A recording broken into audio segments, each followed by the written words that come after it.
Established in 1994 by the government of the Bahamas, Parliamentary Channel 40 broadcasts gavel-to-gavel coverage of the proceedings of both houses of Parliament, providing up-to-date information, including live interviews and historical data on the workings of one of the most important branches of government.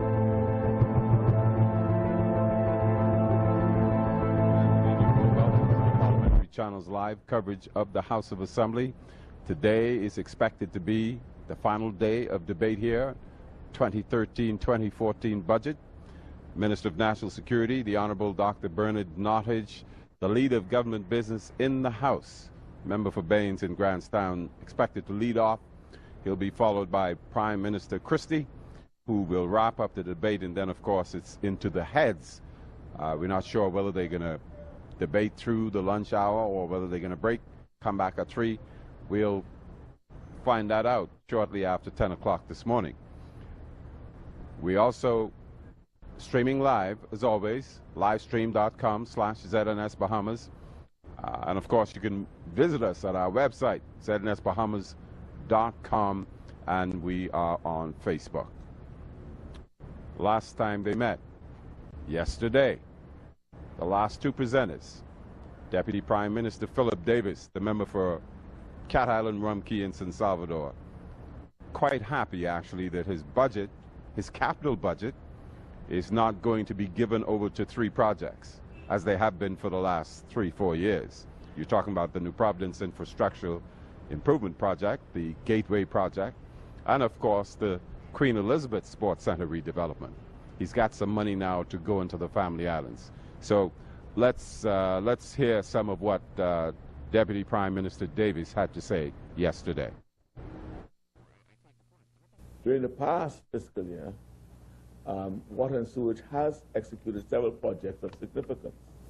These include replacement of approximately 50,000 feet of pipe work in New Providence at a cost of nearly $1.5 million to primarily address water quality as to red water and service low-pressure challenges.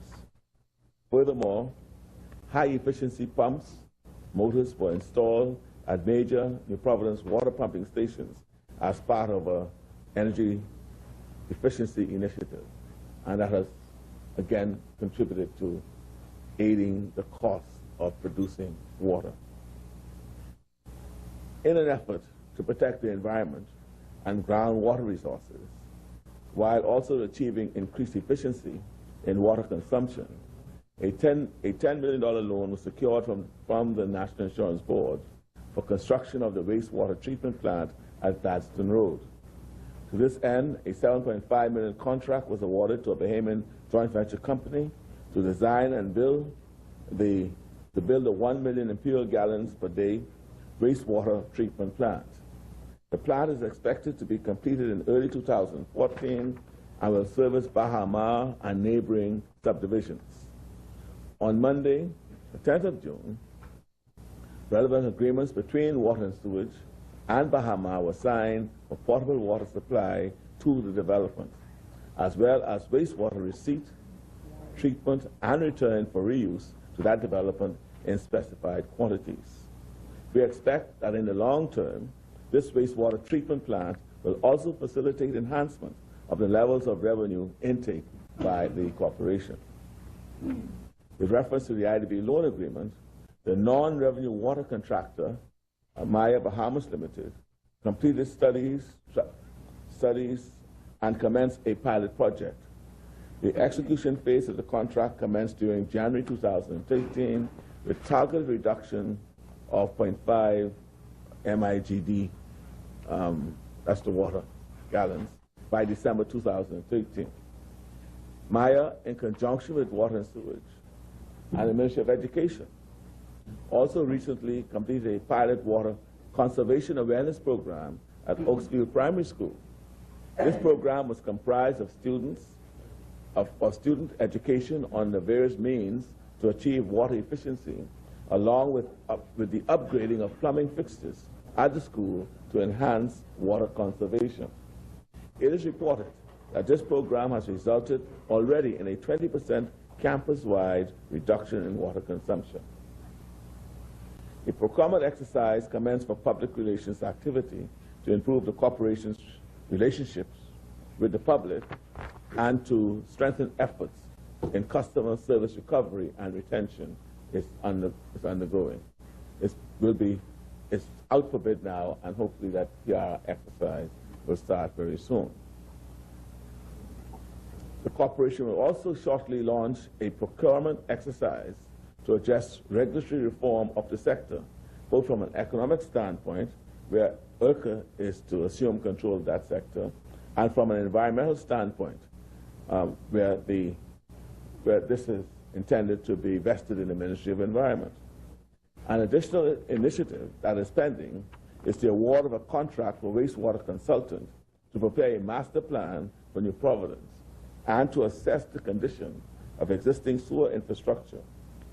Subsequent to this exercise, procurement will begin for over $40 million of sewage infrastructure work on New Providence.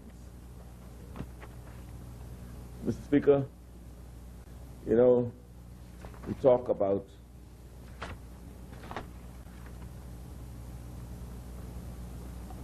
potable water. And again, sometimes we have to remind ourselves so that we can show the difference in how we treat our people. Because I don't think it could be doubted that the availability of safe potable water is an absolute necessity of life. The stark reality is that in many of our family island communities, there is a larger proportion of elderly than in either New Providence or Grand Bahama. I raise that because once we recognize that the availability of safe potable water is an absolute necessity of life, right, we have to come to appreciate or understand why is it that when during the FNM administration, they were so neglectful of those in the family islands.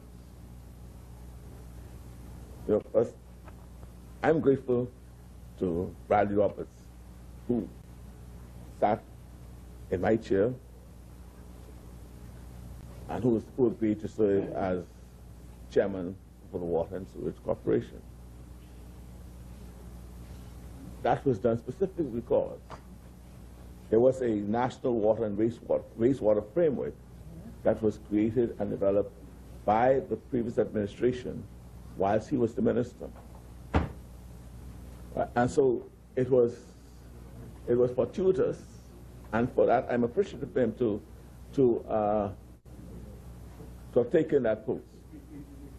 Because then the PLP government remained focused on their efforts to bring reliable potable water to all communities of citizens throughout our country, and we intend to pay the same focused attention during this term.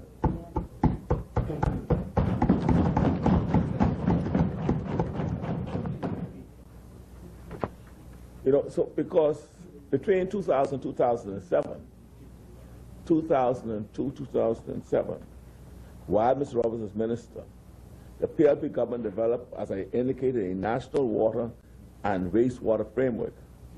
They challenged the then board, management, and staff of the corporation to become innovative in getting quality water supplies throughout the Bahamas.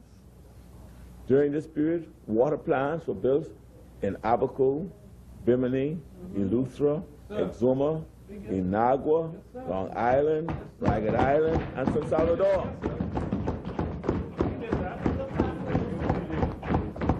New transmission mains were commissioned in Exuma and San Salvador. Contracts were let to replace water mains and construct storage tanks in a number of locations in Eleuthera. A number of projects in Abaco included new mains and distribution systems, and a reverse osmosis plant for Green Turtle Key was let. All right. Well, it was entered into. An agreement was made to put a reverse osmosis plant in Green Turtle Key. No, you know that? Huh? It wasn't. It wasn't. I know you had nothing to do with a lot of things. You sat in the chair. You're right. You had nothing to do with it, but I can tell you what happened to it then. Mr. Speaker, sorry for our class unit, yes. Right? You know, for example, you know, the PLP government in 2007 had committed to put in a water system in South Andros. In fact, when the F&M government came into power, when they were elected in 2007, they agreed to proceed with the same plan. But very shortly afterward, they canceled it. So they'll get back to it. And they still haven't, they never got back to that. Right? What will they do it? Huh? So yeah, that's on the list. Right? So let me tell you what happened to the reverse osmosis plan for Greater Ilkley. It was cancelled. Regular. Huh? Regular. It ain't going forward. But, Mr. Speaker, as I said, you know, I told the member, he sat in the chair. He sat in the chair, but you know. Member rises on the point of order. The chair recognizes the member for Central Gun, Bahamas. The member for Rumpke, Cat Island, San Salvador needs to check the files. Yeah. He should be aware that between 2008 and 2012, water and sewage did not come under the Ministry of Public Works and Transport. Thank you, honorable member. Member for Cat Island, Rumpke and San Salvador. I don't blame you, sir. And if you think I'm blaming you, Mr. Speaker, I don't blame him. I say that that's collective responsibility, but if he washes his hands of it. No, it was, let me tell you what happened. The F&M canceled the reverse osmosis plan for Greater Ilkley in favor of an underwater pipeline, which is still not yet completed. That's what happened. That's what happened. It's still floating. A reverse osmosis plant was scheduled for Williamstown. Right? By us. And that was cancelled by the F&M.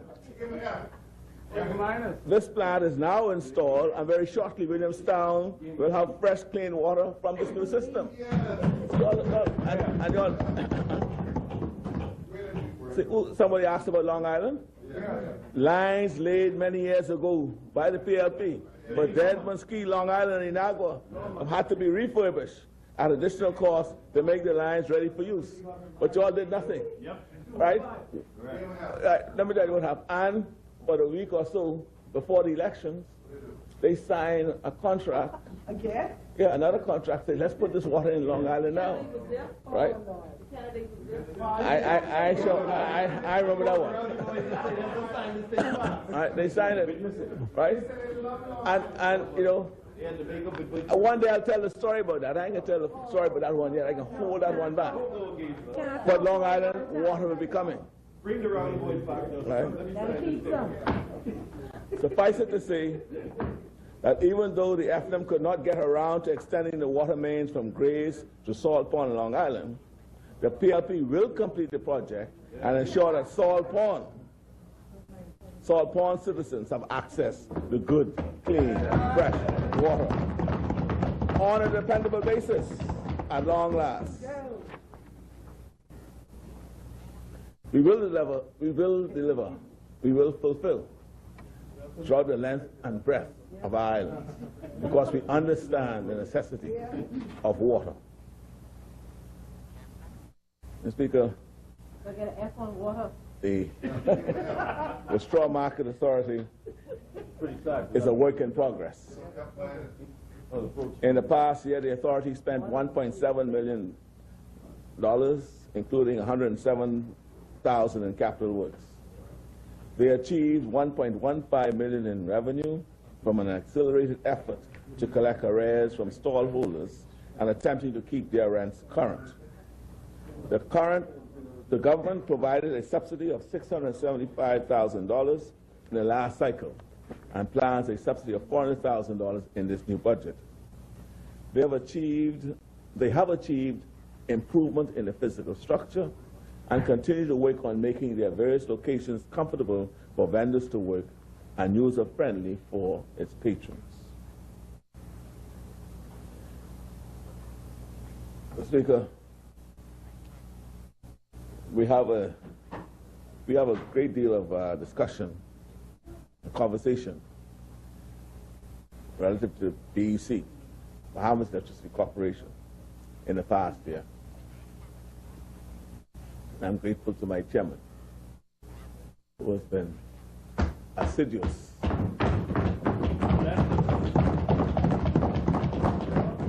relentless, and committed to ensuring that we fulfill our promise to each and every Bahamian, including those who are working at BEC, to bring relief from this elephant that hangs on our neck, the cost of electricity. And the discussion has been trying and vexing, because simply put, the cost of electricity has been too high for too long. The board and management of the corporation have been reviewing every single aspect of the corporation to see where efficiencies could be achieved and where costs could be lowered. The government has made a decision to remove the excise tax on fuel imports to help in a very direct way to provide a means for BEC to lower its charges to consumers. The government is actively reviewing more than 60 proposals for the provision of renewable energy with the potential to lower the cost of energy to BEC even further. The Parliamentary Secretary in the Ministry of Works, a member for Bamboo Town, Greenwood Wells, is co-chairing the task force reviewing all of these submissions. We are hopeful that they will find... Deputy Prime Minister Philip Davis presenting yesterday, talking about some of the areas in his portfolio. Also presenting was the Minister of Tourism, the Honorable Obi Wilscombe, the member for West Grand Bahama and Bimini. He was excited about what's happening in Bimini, the Genting Company, the new casino, lots of things happening in Bimini. He also talked about some stuff here in New Providence, closure of the a festival place for 6 months of renovation. Overseas, opening up, the reopening of the tourist offices that had been closed for a long time. Let's listen to Minister Wilscombe as he presented yesterday. Because the buck stops with me, I am responsible. And because he is, Mr. Speaker, he says we'll manage our country better. And if it means we take cuts, we take cuts. If it means we cut back in certain areas, but what we will not compromise is the need to protect our nation. What we will not compromise is the need to educate our people. What we will not compromise is the need to ensure that every single Bahamian gets health care, Mr. Speaker. That's what our leader has done. So the brilliance of his speech, the brilliance of this document that he's presented to this Parliament, you won't see it if you listen to some.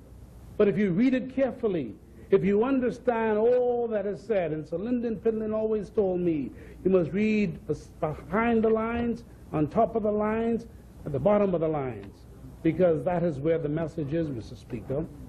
The message is because it is to take care of all the people of the Commonwealth of the Bahamas. And Mr. Speaker, at this time in our history, as we get ready to celebrate the 40th anniversary of our independence, Mr. Speaker, I think it's important for us to reflect on the important words of our Constitution, particularly our Constitution's preamble, Mr. Speaker, which is a solemn pledge that we must all make, because that is what guides us in this place. The Constitution, Mr. Speaker, and in it, you would see how our leaders believed in God. They understood the power of God, and they referred to our God. They knew where our strength comes from our God, Mr. Speaker. And I'd like to just reflect on it for a moment, Mr. Speaker. Mr. Speaker, it says, whereas 481 years ago, the rediscovery of the family of islands, rocks and keys. Listen to this, Mr. Speaker. Heralded the rebirth of the new world, not just the Bahamas, you know, the new world, Mr. Speaker, the new world. And whereas the people of this family of islands recognizing that the preservation of their freedom will be guaranteed by a national commitment to self-discipline, industry, loyalty, unity, and an abiding respect for Christian values and the rule of law. Now know ye therefore, we the inheritors of and successors to this family of islands, recognizing, Mr. Speaker, the supremacy of God and the believing in the fundamental rights and freedoms of the individual, do hereby proclaim in solemn praise the establishment of a free and democratic sovereign nation founded on spiritual values and in which no man, woman, or child shall ever be slave or bondsman to anyone, or their labor exploited, or their lives frustrated by deprivation, and do hereby provide these articles for the indivisible unity and creation under God of the Commonwealth of the Bahamas, Mr. Speaker. Mr. Speaker, that is why it is no secret. If we listen to even our national anthem, you hear, may the road you trod lead unto your God, Mr. Speaker. And Mr. Speaker, what's even more, if you go to the Bible and you look up Leviticus 23:27, you know what you'd find? That on the 10th day of the 7th month shall be the Day of Atonement. Look it up, Mr. Speaker. What were they telling us? 10th day of the 7th, what is that? July 10th. That's our Independence Day. That's in the Bible, Mr. Speaker. Leviticus 23:27. You look it up. You don't believe it? That's where it is, Mr. Speaker. Whether we accept it or not, that is the reality of our country. And if we go one step further, Mr. Speaker, it's our 40th anniversary soon to come.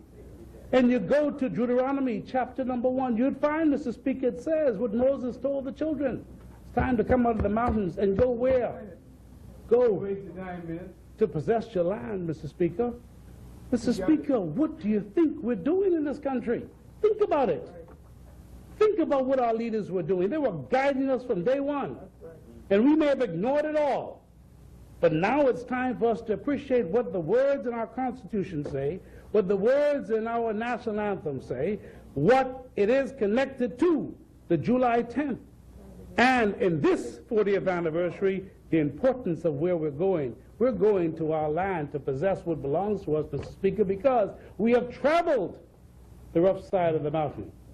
It's time now for us to go and proclaim and to take ownership of this land, Mr. Speaker, that we call the Bahamas. This is our land, Mr. Speaker.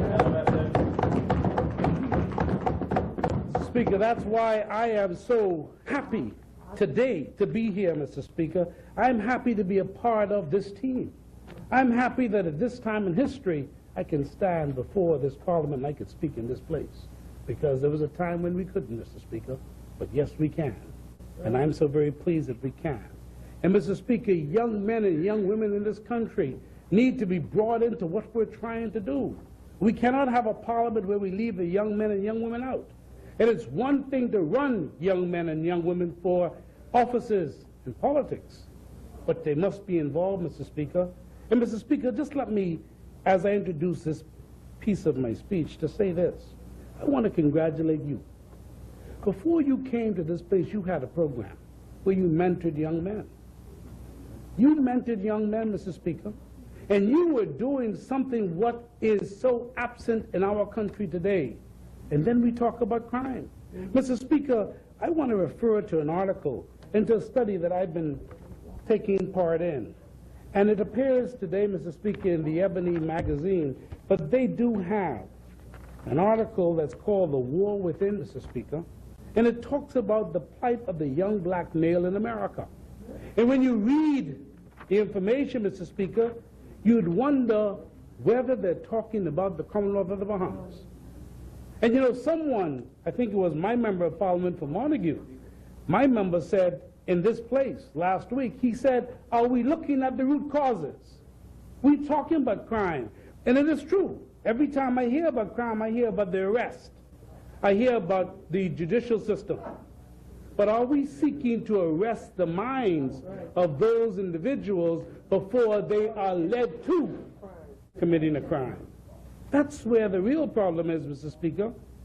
And that is why I want to refer to this, Mr. Speaker, and just for us to pay attention to some of the studies that are being done that might give us an insight as to what's happening in our country, might cause us to have a greater appreciation to the dilemma as to why our men turn to gangs, why our men turn away from families, why our young men turn to crime, Mr. Speaker.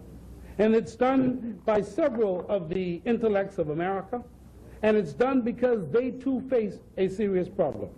And I wish to refer to it, Mr. Speaker, and I take ownership of whatever I refer to. It says, research reveals that black boys and girls raised in a household without their father's presence are at a dramatically greater risk of drug and alcohol abuse, mental illness, suicide, poor educational performance, teens pregnancy, and being ensnared in the criminal justice system. Think about it, Mr. Speaker. Think about where we are. Listen to what Delano Mandera at Northwestern University says. He says many African-American mothers, when you really press them on it, view their sons as mildly retarded girls. Boys are rarely as advanced as girls from early on. They can catch up eventually given the right home environment and right parenting, but it's very rare that a 5-year-old boy is going to be cognitively at the level of a 5-year-old girl. We just don't come out like that. It takes a little more time with us. But moms don't think in those terms. What they see is that he can do what his sisters could at 5. He can hold a pencil at 2, like they did, or he can't start writing the letters as quickly. That's when the low expectations start to kick in. It just gets worse as he grows and he starts having difficulty relating to the female teachers in schools, Mr. Speaker, as he pulls away from mom and stops talking to her. Sometimes most boys do when adolescence approaches. Soon everything he does or doesn't do and every decision he makes becomes a problem. Mr. Speaker, he says this is when father's absence is especially harmful. So the development of the boys becomes a problem as a father's perspective is not given in the home, Mr. Speaker. He said boys raised in homes without their fathers tend to be more emotionally fragile, not having been strengthened by the unflinching demands fathers often make of their sons and not by having the men to serve as role models of appropriate male behavior.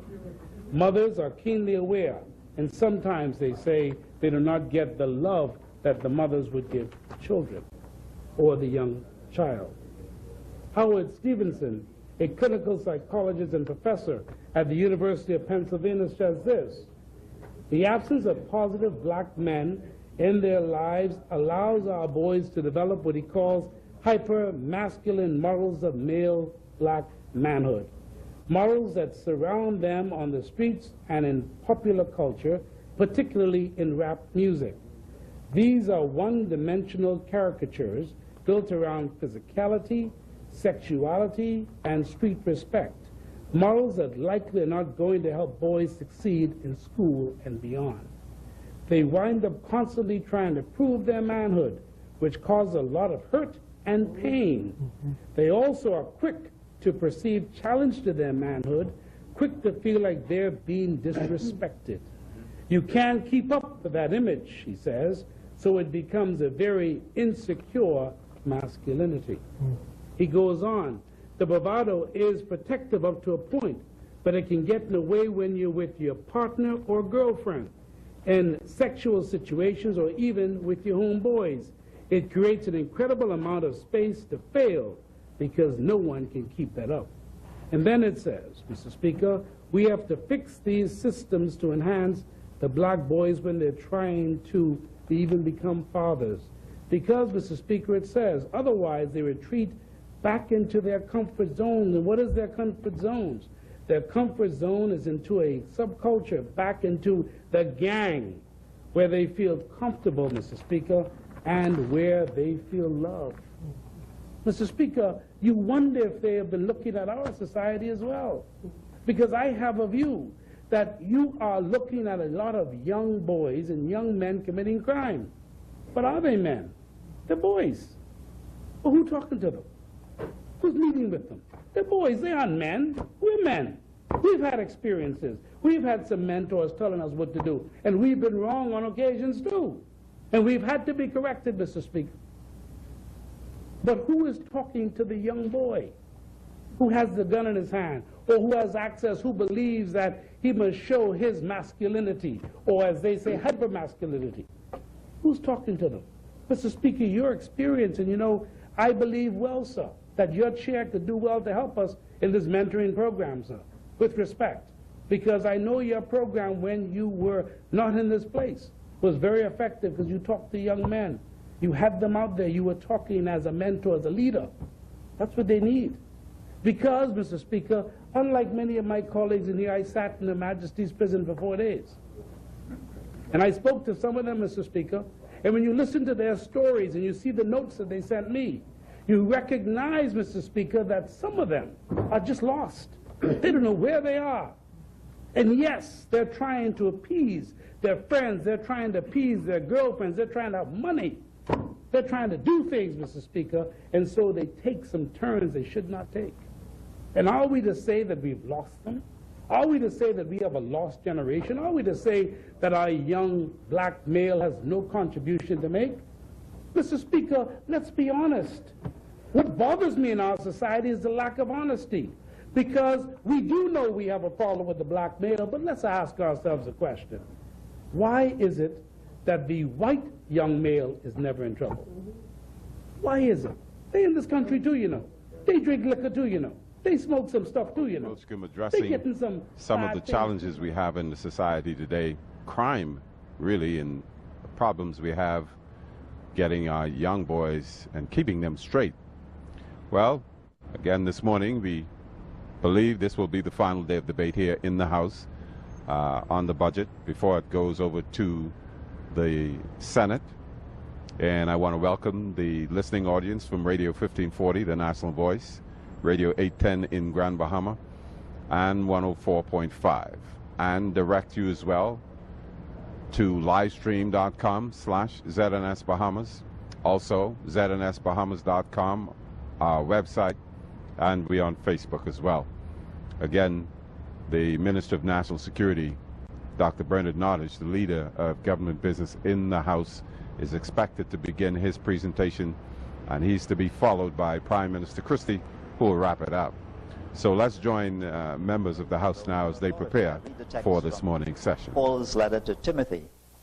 Therefore, I exhort, first of all, that supplications, prayers, intercessions, and giving of thanks be made for all men, for kings and all who are in authority, that we may lead a quiet and peaceable life in all godliness and reverence. For this is good and acceptable in the sight of God our Savior, who desires that all men to be saved and to come to the knowledge of the truth.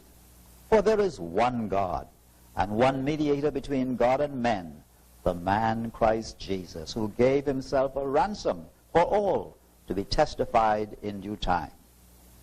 I'm so glad that Jesus came and made it possible for us to call one another brother and friend. Let us pray. Almighty and everlasting God, our Father, we thank you this morning for another privilege to resume the duties incumbent upon the members of this honorable House.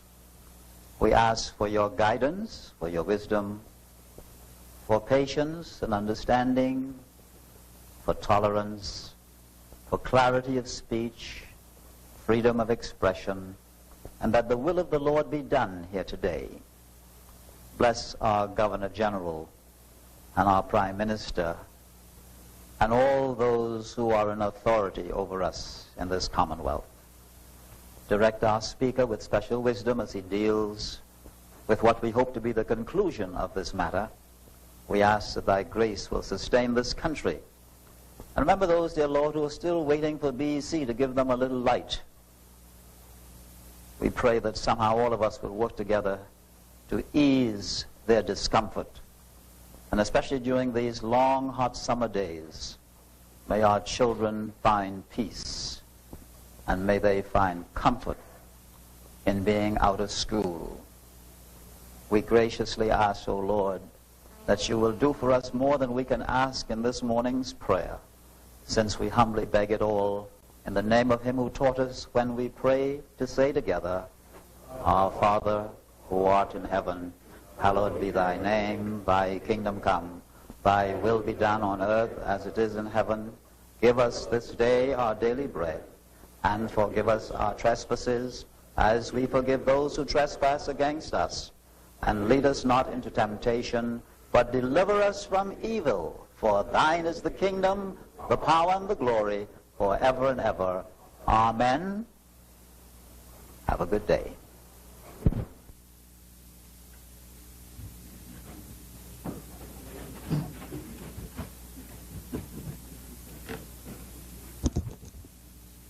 Good morning, honorable members. Thank you for that word, Pastor Roach. We appreciate it every morning in this place to hear some words of wisdom from you, sir. And to the honorable members, whether we see the Heat game or not will depend on us. So I would leave the ball in your court tonight. When we suspended last evening, we were debating a bill for an act for the appropriation of diverse sums of money for and toward defraying the expenses of the government of the Commonwealth of the Bahamas on revenue account for the financial year commencing the 1st of July 2013 and ending the 30th of June 2014. This bill represents a series of a number of second reading bills and also a resolution to borrow $465 million.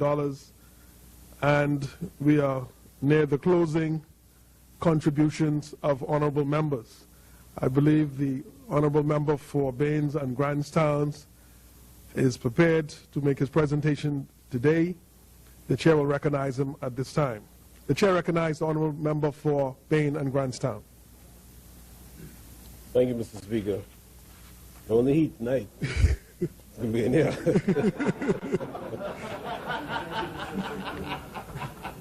I'm sure we'll see them sneaking out from time to time right there, but the heat's going to be in here tonight. Or perhaps our opposition colleagues would agree that with such an outstanding budget, there's no need for heat.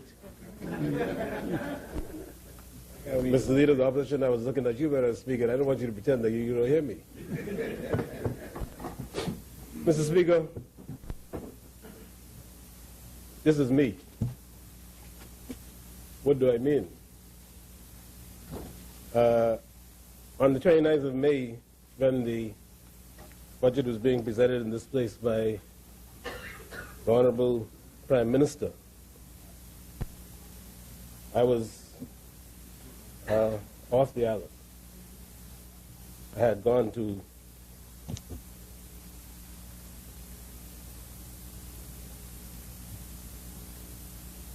look after my health. Very fortunate young man, or old man, I guess. Had no health issues during my entire life. Never been in a hospital, except to practice medicine. Never knew what it was like to be a patient.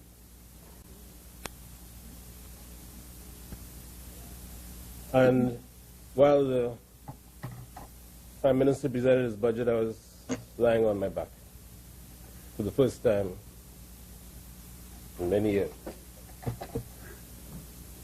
I get confused about how many years it is now.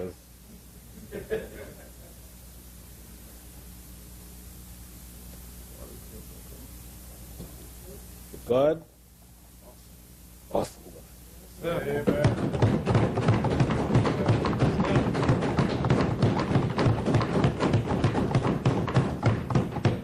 And there's a language that we should adopt, and that is prayer. No matter how you pray, where you pray, just pray. And I'm telling you, the power of the Holy Spirit fills you when people are praying for you.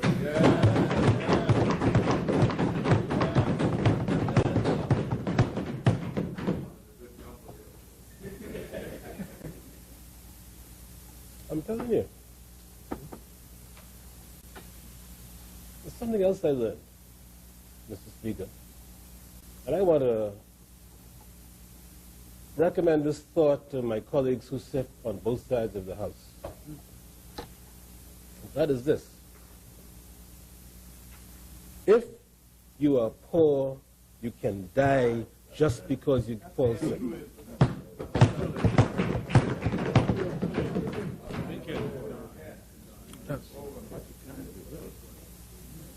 We have tried, firstly, we have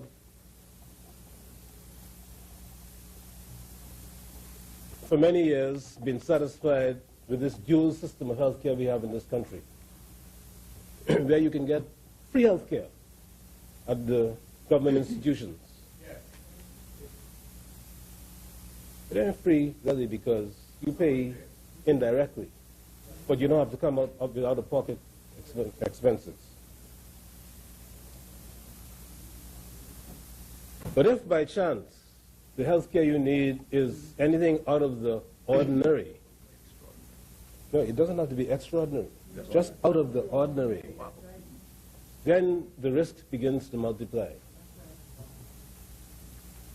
And there are stories about people who go to the hospital, who make a complaint, who need an investigation, that the hospital has the power to do just like that, that doesn't get done because they do not have the money. And some of those people die.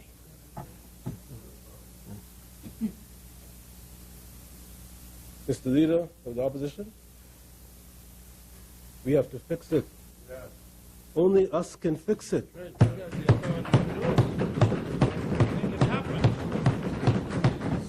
You are a physician, and I always tell my colleagues, you're a smart man. I don't tell them you're a wealthy man, which you also are. But I tell them you're a smart man and you're a very good doctor.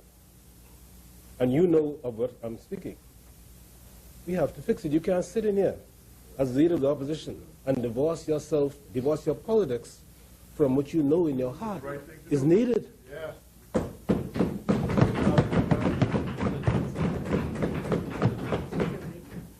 Whatever you want to call it, national health insurance, universal health care, whatever you want to call it, there's no point in building a critical care unit if you can't get in it because you don't got no money. I'm not saying. I'm just saying.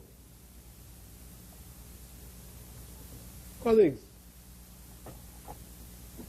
our party is committed to providing this level of care, quality of care, access to care for Bahamians. It will be expensive. It will be done. It will not be cheap. It will not be cheap. It will not be cheap. And the only objection I'm hearing to it is it's too costly. Could you imagine? But could you imagine if we could keep our people healthier and they can live longer, more productive lives? We will create and contribute to an economy that would be more efficient, that would be more rewarding, and we just might be able to overcome many of the objections. I just want to say that because there are a lot of things that I have to say this morning. But I got a message on the 29th of May. Yes, sir. Yes, sir. Yes, sir. And since I've been back home, I was only away for 3 or 4 days, you know. But it was a transformative 3 or 4 days in this head. Nobody, my friend. Nobody. You know, I saw the day I came back to Parliament, I saw a friend of mine who came on the top of the stairs, and I see him peeping in. He was looking to see if I was here. And he was looking to see how I look. You understand what I'm saying? He didn't want to see me. I think he didn't want to sort of, he needed to know how he going to adjust himself. But I'm in good shape.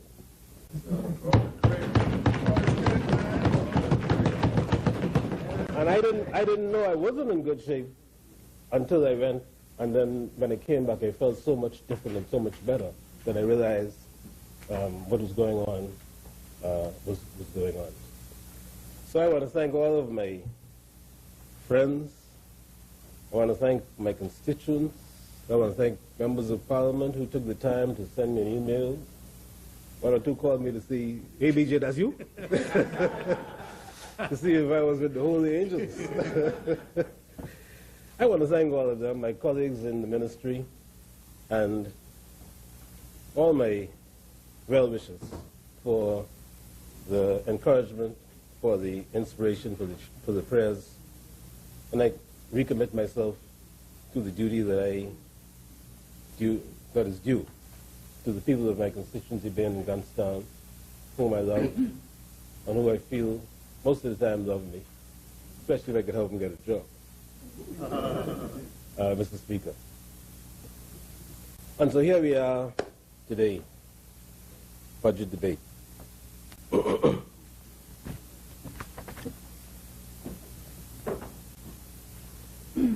Mr. Speaker, I've heard a lot of talk about when we took office a year ago.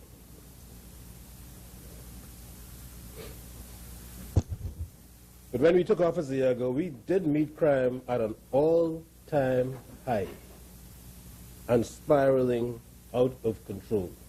Yes. I hear all the comparisons today with what the record was in the last 3 years of the F&M government compared with the first 12 months of this government. But when we took office, when the election was held on the 7th of May, that very night, there were several murders.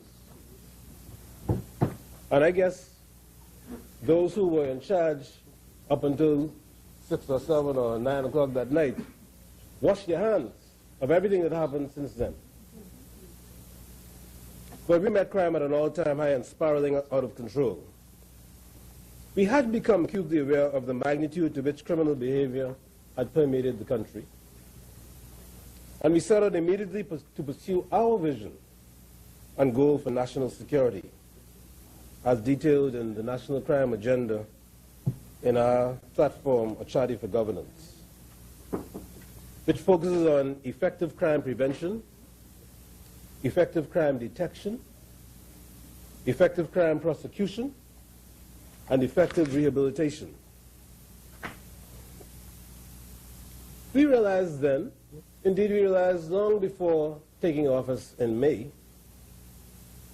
and we do now, that there's no quick fix. I hear them over there now. Everything we said we would do, a year ago and we didn't do it yet. 10,000 jobs. They really trying to make the public think that they believe that we said we would create 10,000 jobs in 1 year. 1 day. I mean, let's get serious. There's no quick fix, Mr. Speaker. There's no band-aid solution or shortcut to addressing the crime situation that we face in New Providence in May 2012. Mr. Speaker, it takes generations sometimes to bring about change. And one thing that we have to agree with, and that is in the past 21 years, the Free National Movement reigned supreme 15 of those years. When they were elected in 1992, the country was very happy. They wanted a change, and they got a change. That is the way it should be. And then they had 10 uninterrupted years. From 1992 to 2002. You mean like a decade? Yes. Wow, a long time. And that decade, at the end of which they were judged and found wanting.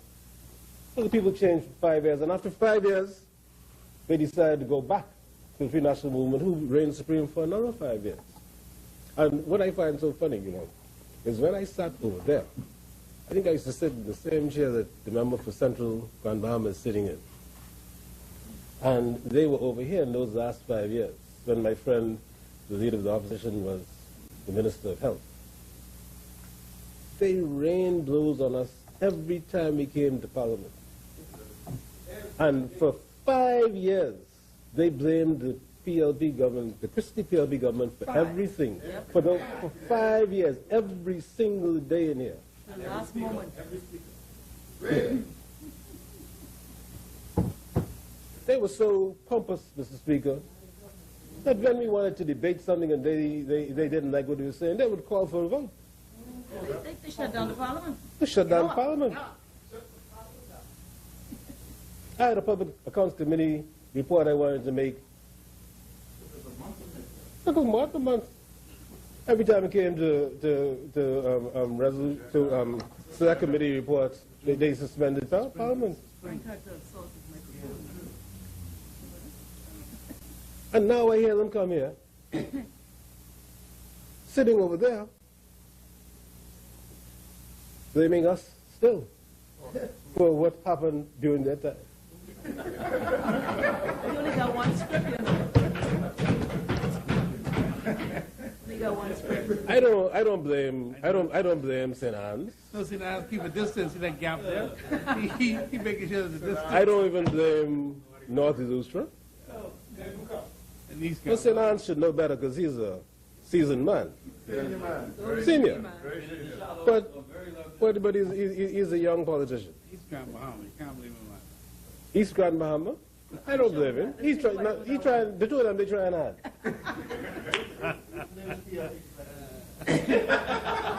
But there is no point in writing letters to the Prime Minister saying that you want to work along with us, telling the public you want to work along with us, but then come in here and telling us something different. That's what his book is. Now, I blame Central Grand Bahama because he's been the longest among them, and I presume that he's the coach. He's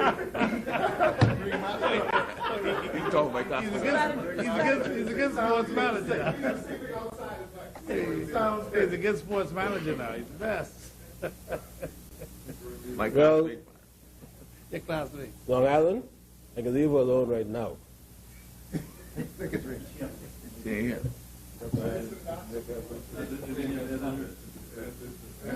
But, Mr. Speaker, one short year ago, we understood that our efforts to combat crime had to be carried out simultaneously on a variety of fronts.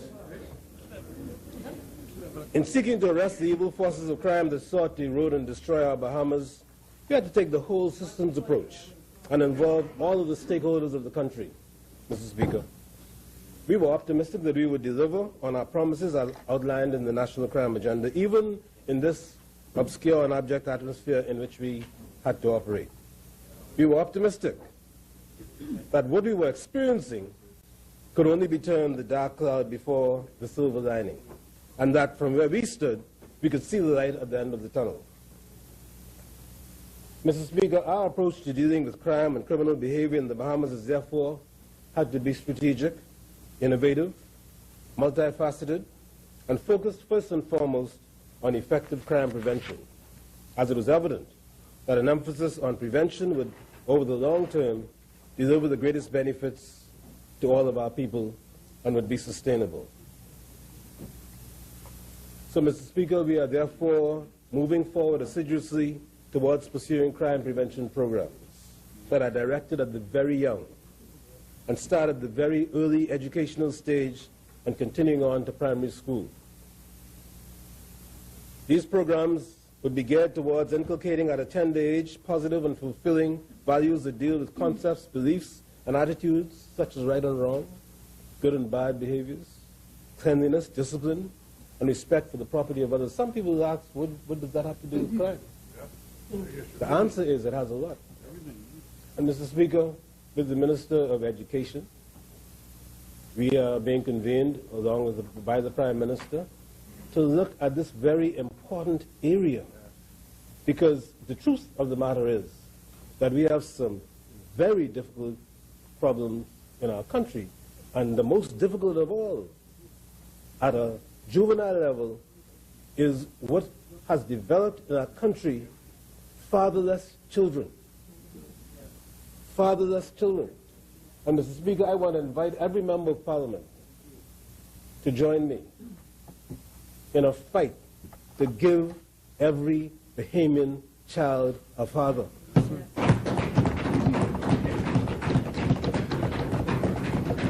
Mr. Speaker, our young men have no one to pattern themselves after, except in a large percentage of cases, thugs. Or maybe I should say thugs. Wealthy thugs, violent thugs, heartless thugs, murderous thugs. Go and walk through our inner city streets. Right now everybody's there because school is closed, but on a school open day, and you find young men especially who have dropped out of school, have been suspended from school, have been expelled from school, hanging out.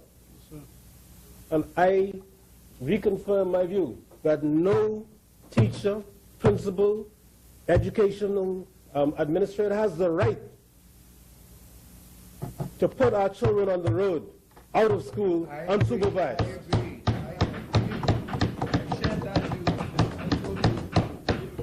It is our job to find alternative venues for them, exposure for them, Mr. Speaker. If they are troublesome, they are our responsibility. Too many of these young men and young women are in homes with no father.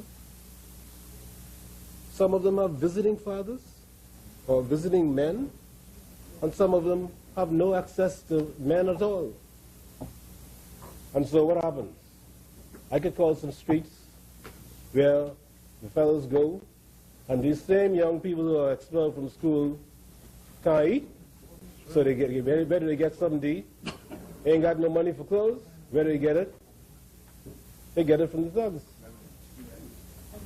And when the thugs reward them, they can get them to do anything they want them to do. A little ecstasy, a little cognac, and a little money. And sometimes you don't even need to have that, Mr. Speaker. So we need programs that instill positive messages, positive behaviors and values to be directed at our young people at all levels of our society. Now, we know that ought to start in the home. But the truth of the matter is, in so many of these homes, it doesn't. Our aim, I don't know why we can't get the other side to support the urban renewal programs. I just wish they would embrace it. They would go and sit and talk to these people who work in urban renewal.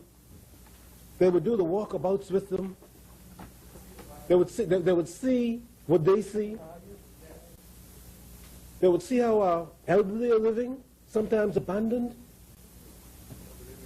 They would see where the young people are growing up, Mr. Speaker, and they would see how welcome these urban renewal workers are, wherever they are. I can't understand how it is that members on this side can always be asking for urban renewal programs in the areas, and members on that side, they don't want them to do it. And then when the member here, as part of his urban renewal outreach, goes in an area and identifies problems, the member of Parliament get vexed, say, why are you picking on my area? My God.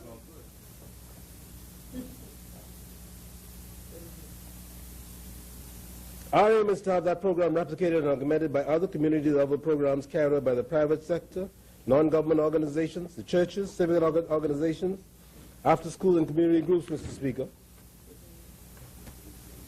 And at the level of the hardened criminals, we are fulfilling our commitment to introducing what we call Project Safe Bahamas. And yes, Mr. Leader, Operation Ceasefire, which I'll go through with you. And I'm sure when you understand what Operation Ceasefire is, you will join us. If you mean what you say when you wrote to the Honorable Prime Minister, you know, the pastor for the house is my cousin, first cousin. His mother and my mother were sisters. And many years ago, when he first came, I think it's when he first came from Exuma, he lived with us. And we've always had a tremendous amount of respect for him, for his intellectual capacity, for his compassion for the work that he's done, for the Seventh-day Adventist Church and for the Bahamas generally. And there's something that he said to us last week that I have written here, that I decided I was going to try and make it the theme for my speech. And it says, don't come with your hands swinging. It's a song now. They made a song. Don't come with your hands swinging.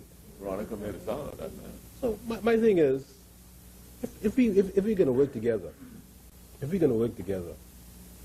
don't come with your hands swinging, man. Come with something. Come with ideas that we can embrace. Mr. Speaker, when we took office, murder figures were trending up, and our statistics revealed that 80% or more of these murders were committed by handguns. Now, Mr. Speaker, last year, regardless of whatever you say the figures were up until May the 7th, by the end of the year, there were 111 murders in the Bahamas. The year before, which was their last year in office, the number was 127. Record. That's a fact. It's a record in the country. What's our problem? Why we can't accept that last year, at this time, there was 64, something like that. This year, it's 55. It's down. I take no pride in that, you know, because every one murder is like a stab in my breast, Mr. Speaker. But let's not deny what's happening. There's a reason that is happening. And the reason it's happening is because we have hard-working policemen on the street all hours of the night trying to protect us.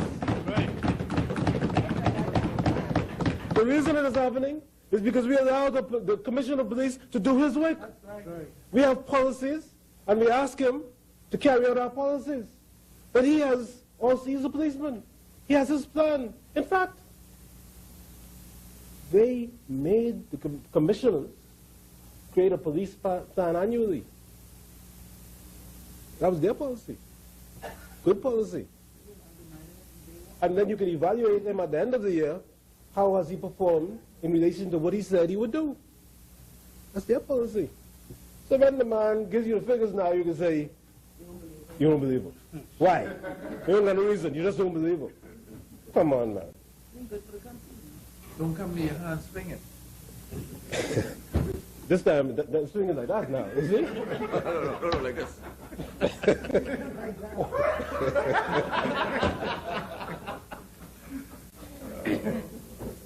But, Mr. Speaker, I can fight with myself today because every time I'm looking for what I need, I can't find it. It's got to be right here.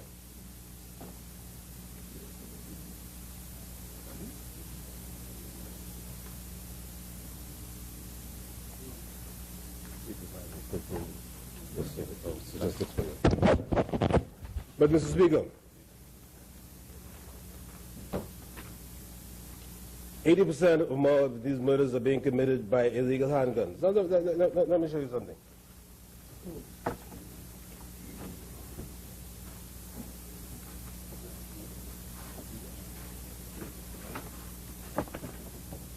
Let me show you something.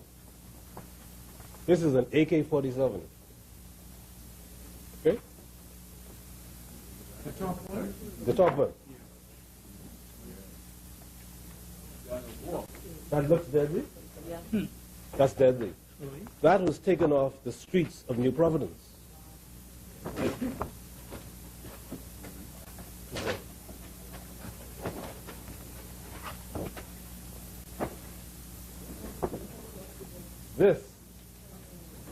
This one at the bottom.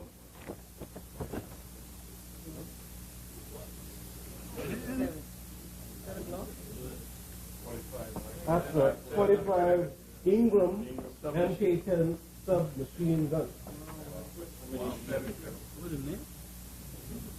An Ingram MK-10 submachine gun. That was taken off the streets of New Providence.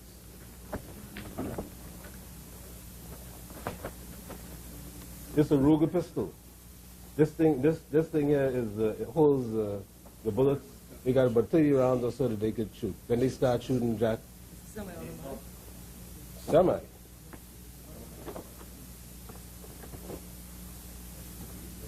This is a tech pistol.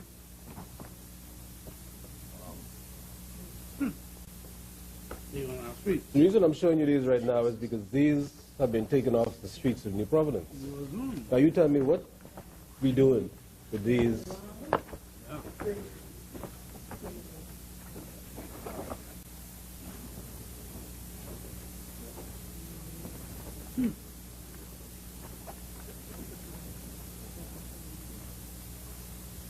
Mr. Speaker, every time I have an opportunity to speak,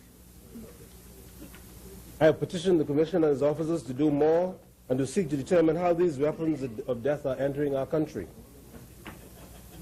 I spoke with our partners in the United States and I asked them to do more about weapons entering our country. We had the Deputy Secretary of State. I appealed to her, Mr. Speaker, to help us get these weapons out of our country. The Minister for Foreign Affairs and I and the Attorney General went and spoke with the Attorney General of the United States. We want them to help us stop these weapons from coming into our country. They come through cruise ships. Bahamians bring them in wrecked cars. They come through Jamaica. The Jamaicans and the Haitians exchange marijuana for guns. They come on Haitian vessels, Mr. Speaker. They come through ports of entry, and they come through beachfronts.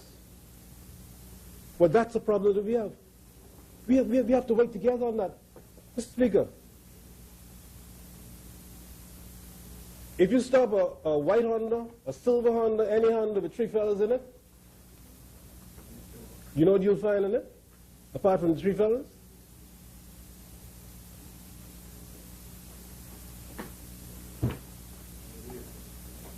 Something like what's on those pictures, Mr. Speaker. There are too many guns in this land. There's a song that says that. There are too many guns in this land. How did they get here? How are we going to get rid of them? We have even, Mr. Speaker, our cruise visitors, not cruise visitors, our visitors who come on their leisure boats. They come here armed. They can get a permit. But what we don't know is what they do with the guns when they leave, whether they leave them here or not. I'm not saying they do, I'm just saying. Yeah. Mr. Speaker, I can report that from May to December of 2012, we removed 247 illegal guns and 2,489 rounds of ammunition from the streets of New Providence. Mr. Speaker, we ended 2012 by removing 480 illegal weapons, guns, and 6,516 rounds of ammunition from our streets. And for the period from 1st January to now, we've removed 160 illegal guns and 4,609 rounds of ammunition from our streets. People want to know what we're doing. We're working very hard, Mr. Speaker. In addition to removing illegal firearms from our streets, we have taken steps to ensure that these firearms do not return to the streets. Some months ago, we received a firearm marking tool and a firearm destruction machine from the Organization of American States. And to date, we have destroyed over 400 illegal weapons and thousands of rounds of ammunition. And I am encouraged by this initiative, which demonstrates meaningful progress. But, Mr. Speaker, it's not enough so far. We promised to implement a firearms database to account for all the illegal weapons illegally held in our country. Mr. Speaker, they arrested a fellow the other day. He is in CDU for interrogation. You know where he had the gun hidden? In his underpants. You know the song about guns? He had a gun in his crotch. In CDU. Speaker.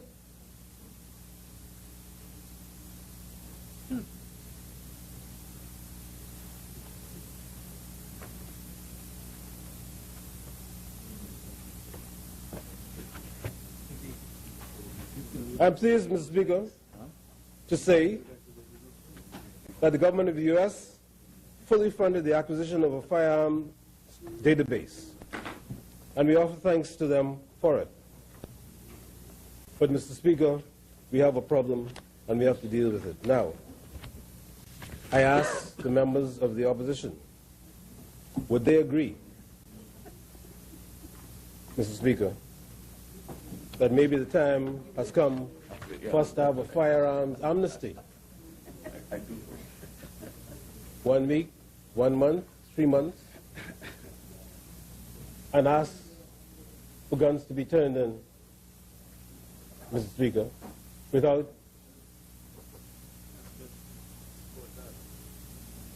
arresting people. Now, the former government established a gun court. The gun court is operating.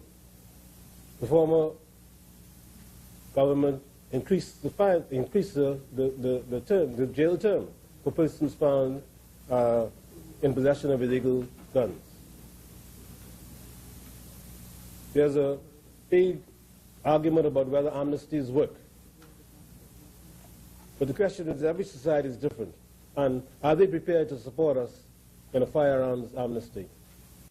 And maybe even a gun buyback initiative, where we agree, do you know, Mrs. Speaker, fellows with guns in this town rent them out, lease them out.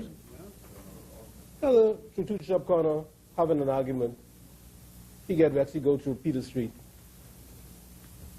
get his gun, come back, shoot somebody, then go carry it back. That happens. Deputy. So we're going to have to make some decisions about whether we can support those kinds of initiatives, Mr. Speaker.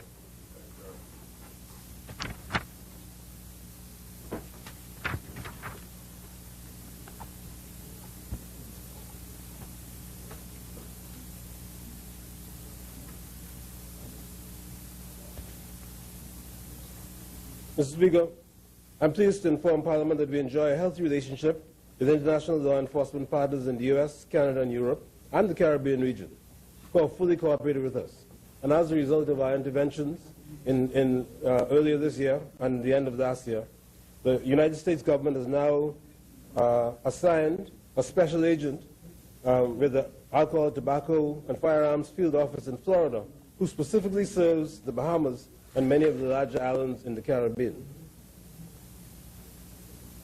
This added capacity is appreciated, and we are optimistic that we will experience good returns on this investment. But we are going to continue to have these murders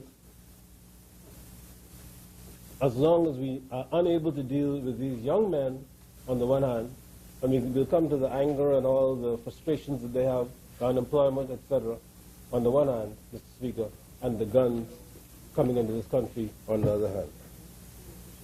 Mr. Speaker, the Office of the Drug Enforcement Unit do exceptionally good work in interdicting drug trafficking in the Bahamas. And we are now facing a problem where, for many years, most of the drugs entering the southern United States entered through the Bahamas.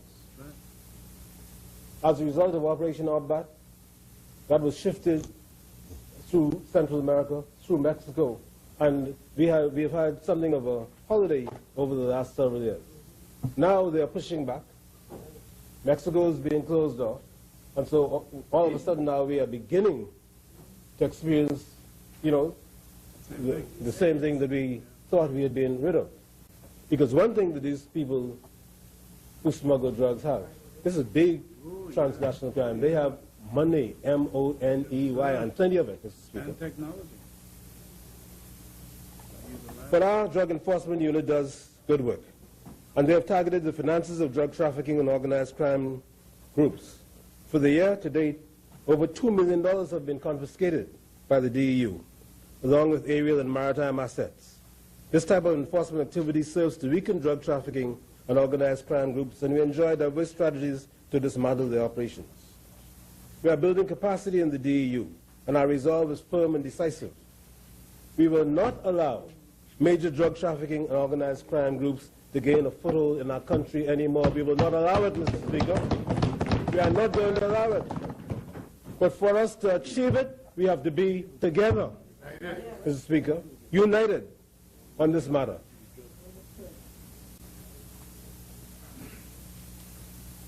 So we will continue to assign all the resources at our disposal. And one thing the Prime Minister and Minister of Finance indicated to us from day one, and that is that he was prepared to make available to law enforcement agencies the finances required, Mr. Speaker. And to my knowledge, there's nothing that they've asked for that they haven't received.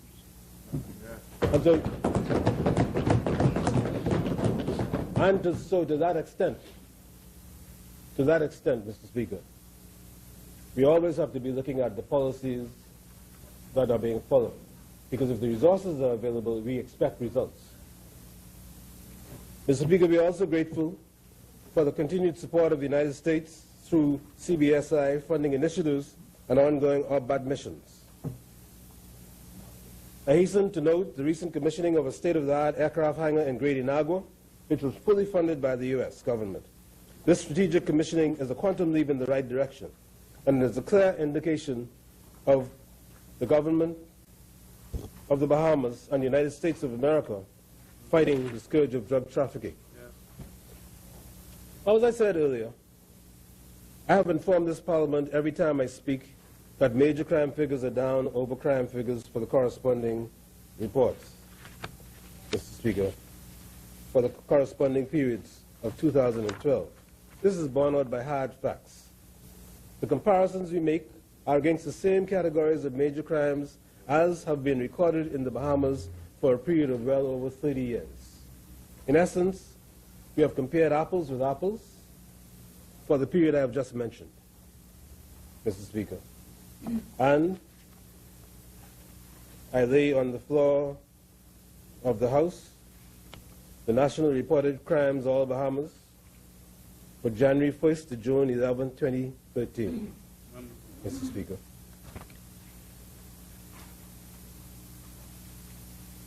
What's the date? 18th. Mr. Speaker, all crimes aren't down. You get in there. Some are up. We're not saying that there's perfection. For example, in New Providence, nationally, last year, for the same period, there was only one attempted rape case. One. There's only one.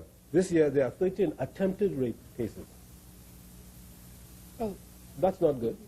But it's in the figures, Mr. Speaker. Armed robbery, which troubles me, is up. And these armed robberies are mainly with guns. Last year, there were 487 for the period. This year, it's 506. That's up by 4%. So we're not trying to paint a rosy picture. Right. We're just giving you the facts, Mr. Speaker. But burglary is down 15%, housebreaking is down 24%, stealing is down 6%, from a vehicle is down 9%, stolen vehicles are down 15%, murder is down 14%, attempted murder is down 5%, manslaughter is down 100%, that means there are none, Mr. Speaker. Rape is up 2%, unlawful sexual intercourse is up 8%, robbery is down 5%, Mr. Speaker. So some are up and some are down, but in this town, people are concerned, or it seems to me that the fear of crime is mediated mainly through this murder count. And unless and until we get a hold on that, Mr. Speaker, we're going to continue to have fear. And as long as we have fear, then nobody's going to be satisfied. I'm not satisfied, Mr. Speaker. And I want that to be known. So we present the figures not for anything else but to give information. And at least we know where we're succeeding and where we're not, Mr. Speaker. Order that the report be brought up and the report laid on the table of this House. Mr. Speaker, members of the force, in concert with the police and with the full support of my ministry, have worked tirelessly to drive these crime figures down to the level that they are today.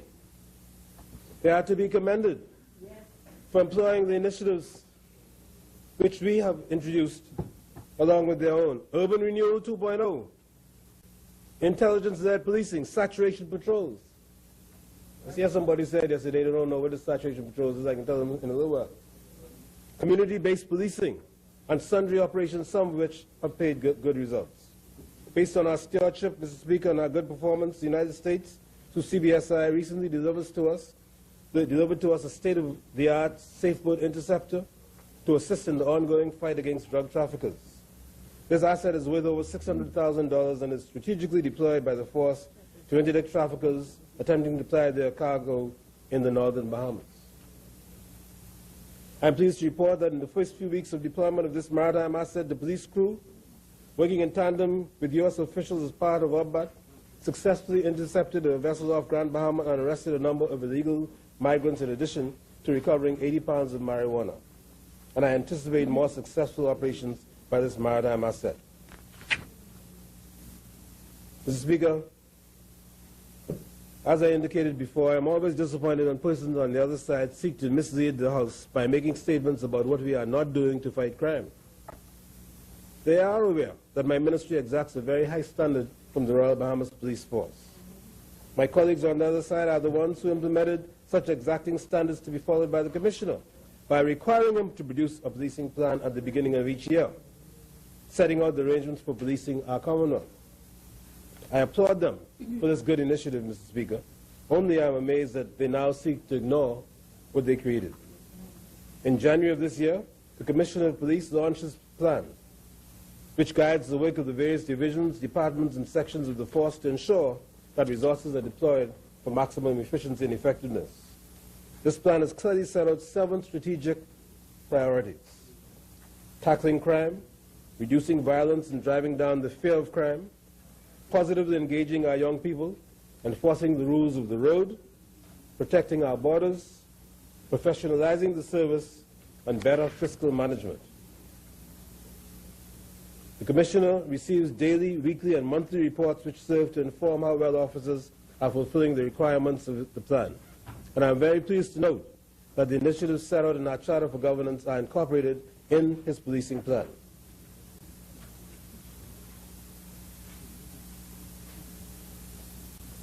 That plan can be accessed on the police website, www.royalbahamaspolice.org, and is in a format that can be printed off by any member of the public. And I encourage all of us to read the plan and to assist with the many initiatives which have the potential to prevent crimes from occurring in the first instance. Since assuming office, we have provided 30 specialty patrol vehicles to the police mobile patrol division for saturation patrols. This included, Mr. Speaker, the complete retrofitting of each vehicle with sirens, lights, radio sets, and in-car partitioning for the purpose of police work. In addition, we have provided numerous fuel-efficient cars and buses to support Urban Renewal 2.0. These are all marked police vehicles owned by the force which are deployed daily to assist in the crime fight.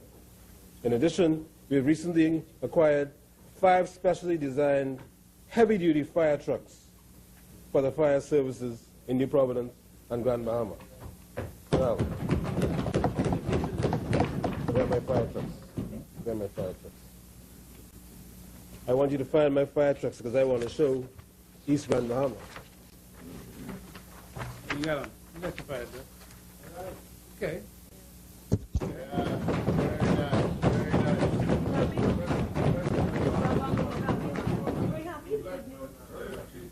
One of them is going to be located in 8 Mile Rock. That's right.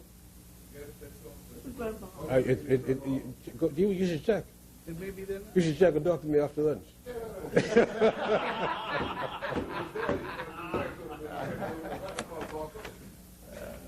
Mr. Speaker, 2 of these new fire trucks are already at Fire Services headquarters in Freeport, Grand Bahamas. There we go. There we go. The one for the West. And the 3 trucks for New Providence will be delivered very shortly. This one goes to the West. The appliances will go immediately into service to protect the lives and property of our citizens. We have acquired additional specialist equipment for the force and have earmarked significant funds in this new budget to provide the men and women of the force with the best equipment and uniforms to enable them to efficiently discharge their duties, Mr. Speaker. It's a senior man. If you can take care of the senior man. Mr. Speaker, I've also directed the acquisition and installation of CCTV for police stations in New Providence and Grand Bahama, so as to protect the rights of our citizens and residents, and also police officers who may be accused of acting adversely or inappropriately against persons who are in their custody. I don't think you all heard what I said. I said CCTV within the police stations, Mr. Speaker. Yes. We have configured at the police headquarters a state-of-the-art CCTV monitoring center, which is equipped with the latest technology and will be manned on a full-time basis by police officers and specially trained police civilians and reservists. To date, we have already deployed in excess of 200 cameras at strategic places in New Providence.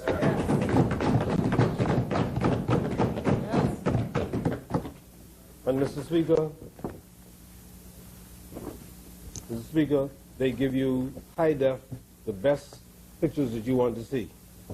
Right here now is a taxi driver, is a taxi, which if he is doing anything to break the law, you can actually read his license plate number. Keep the picture there for the camera member. Sorry? Just keep the picture there for a moment for the camera to pick it up. Here's a taxi. I don't know whose taxi it is with his plate number. This is right outside here, Bank Nova Scotia over there, looking down Bay Street. This one is Bay Street by John Bull.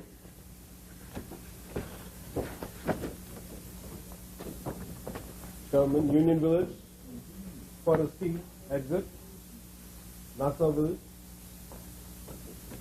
These are strategically placed, Mr. Speaker, because and monitored 24/7 at hotspot. The official launching is going to be the beginning of July. Yeah. But the truth of the matter is that they are now in the process of training. Here's Navy Line Road, Sun Street there. Mr. Speaker, this project was started under the former government. Yeah, I'll give you credit for that. One thing they cannot accuse us of is stopping, reviewing, and canceling. There we go. There we go. We stop, review, and enhancing.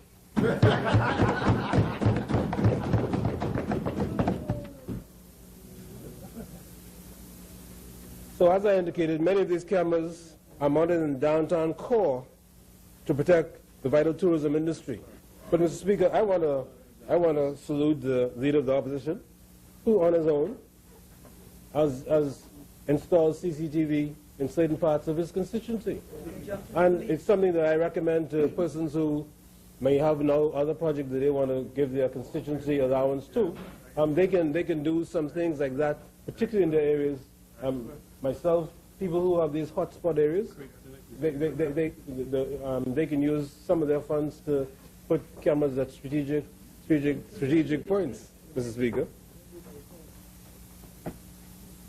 Mr. Speaker, we have a tourism policing unit which was launched by the Royal Bahamas Police Force in partnership with the Ministry of Tourism and their stakeholders. We identified a building for their exclusive use to maintain a dedicated presence on Bay Street and adjacent areas such as Wood Rogers Walk to prevent crimes against tourists and to reassure visitors by their constant presence. Over the years, this unit has performed very well. And until recently, we've had no significant incidents against visitors in the city of Nassau. Unfortunately, Mr. Speaker, a number of recent robberies have sullied the good reputation of tourism policing and have called into question their effectiveness. As a result, Mr. Speaker, I have directed the Commissioner to move swiftly to remediate the outstanding issues, and I have been assured that work has commenced in this regard. In fact, more than assured, Mr. Speaker, I can tell you that, it's amazing. Prime Minister said something in the meeting with us about ensuring that the police are aware of developments that we are doing anywhere. And what we found out was that, there was a brewery that has been built at the Buena Vista site. And they have signs up telling tourists, directing them to go to that site. And so all of a sudden that has become a very busy site for tourists. And these young men who have nothing else to do have been preying on tourists in that area. Well, if the police had known what was going on, what they would have done is what they have now done. And that is that they have a presence there, both uniformed and the other presence. And hopefully we can minimize it. They have people on bicycles, they have them in cars, and they have them otherwise. No, there are cameras in the area. There are cameras in the area. So, Mr. Speaker, as the Minister of Tourism has reported to this Honorable House, the Commissioner and the Director General and their teams recently met with cruise ship executives to address their concerns, and subsequent to this meeting, he has deployed additional cars and manpower to areas frequented by tourists, and specific actions have already been taken against vagrants. That is the other thing, Mr. Speaker.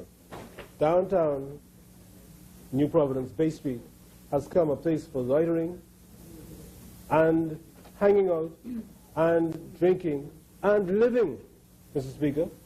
There are people who live in the crevices of the Churchill building. And they sleep there every night. That ought not to be. And I'm sure everybody saw the video that went viral in Nassau of such a person. I don't know if you call her a vagrant, but such a person who is there most of the day and who was thought to create a public disturbance. We've resolved now that we're going to remove those persons from the public square. Yes.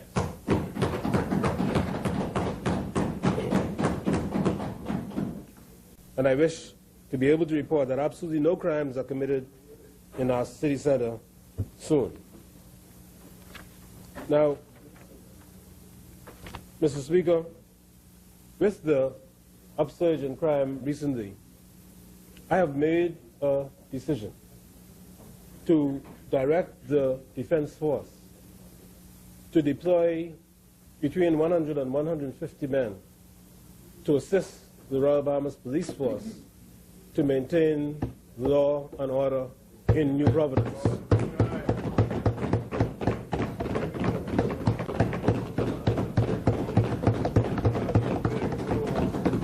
Mr. Speaker, we are not going to take it any longer.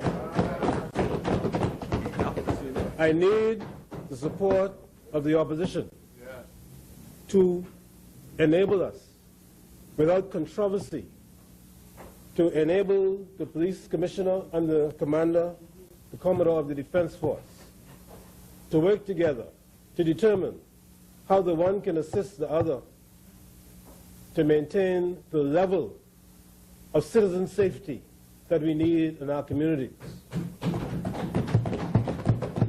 There are options.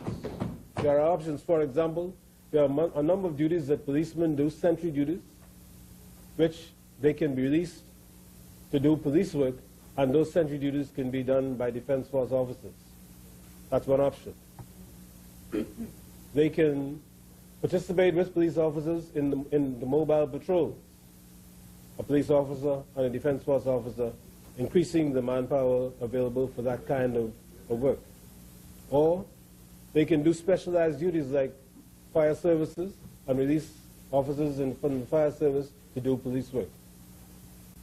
To an extent, I don't mind how it's done, but there must be a greater presence within our communities of police officers and our defense force officers in order to give our citizens relief from this fear of crime and to enable us to get a handle on these young men who are marauding our communities. Mr. Speaker, electronic monitoring was proposed by the former government as a significant means of enabling persons, instead of being incarcerated while they are awaiting trial, to gain bail.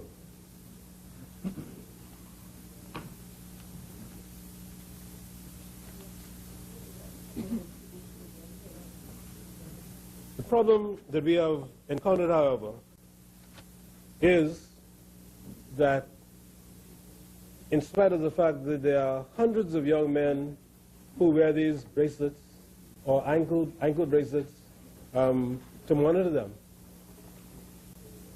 that the monitoring has, in my opinion, not been as efficient as it needs to be.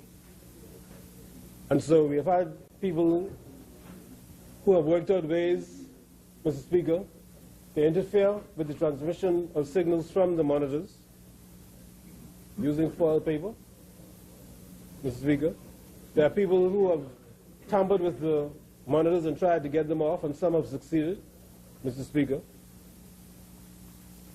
And there are other problems which I don't really wish to discuss here, except to say that my Minister of State has had a meeting with the persons who run the electronic monitoring program, and we have discussed with them candidly our problems. They have made some recommendations,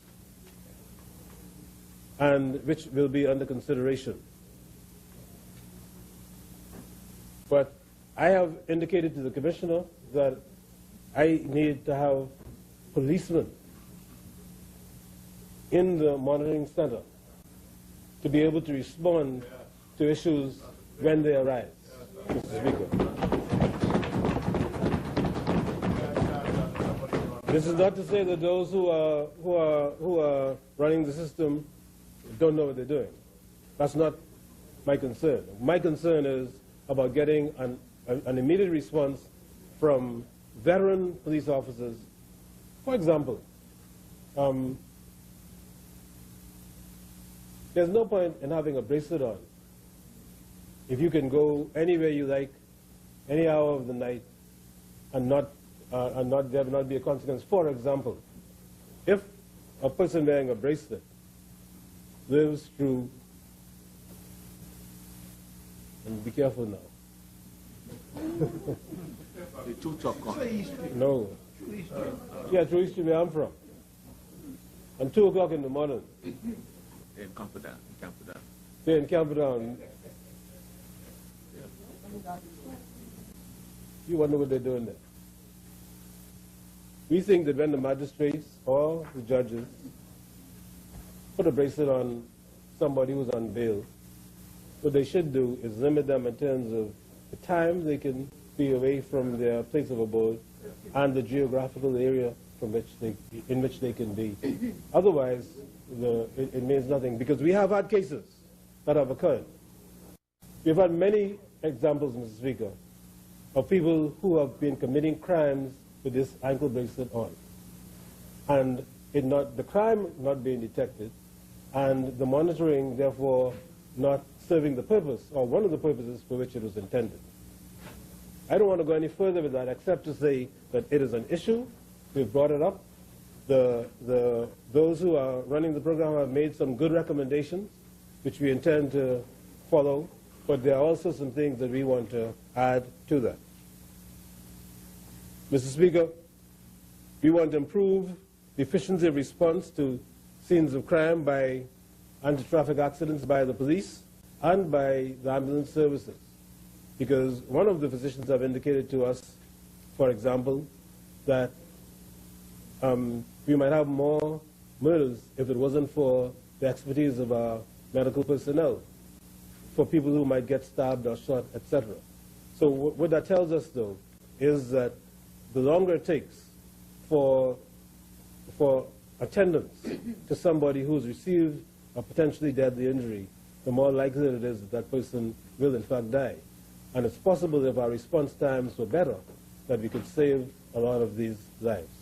And so, Mr. Speaker, I understand that there's a policy now that the ambulance services don't go to a scene of a violent act unless the police are already there.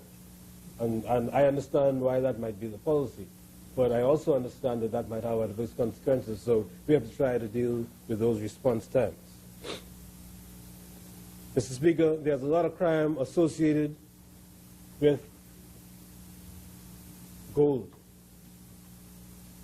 with people snatching people's gold chains, people breaking into their homes and taking their jewelry. Mr. Speaker, I was driving down Gibbs Corner one morning, and there was a man walking with his chain on. A man looked like he was in his 60s, taking his time, and out runs a young man from between one of the houses. Did this and ran off. And the man didn't know yet what happened to him. He just felt the can I say this? What I want to say? I want to say what kind of blow it was. Enough said. Say as a parliamentary corrector. We have good imaginations in here. All he knows is he felt one of those blows, and he didn't know what happened. He didn't know what happened to him. He didn't know what happened to him, Mr. Speaker, until somebody said, "Catch that fellow! He got the man chained." Mr. Speaker, when these stores were licensed, these cash for gold stores were licensed, I think that there were certain requirements that they were required to meet when they exchanged money for gold. My information is that they are not living up to those responsibilities. And so the person who is selling you something ought to be able to prove that they are the owners of it, bring receipts to show that they paid for it, Mr. Speaker, before you can do a legitimate business exchange with them. That is not happening. Mr. Speaker, I want to close these cash for gold stores down.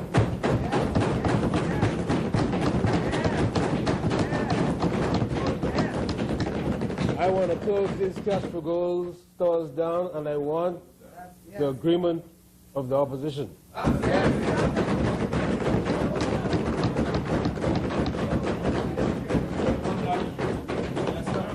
Mr. Speaker, people are stealing hundreds of thousands of dollars worth of copper and exporting it from the Bahamas. I understand that it could be a legitimate business, but it is not being conducted legitimately at present. I want to ban the export of copper until we can get it under control.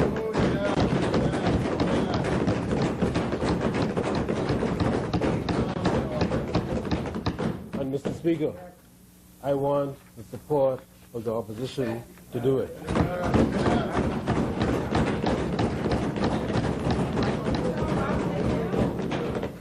Speaker, I have a table. I have a table here.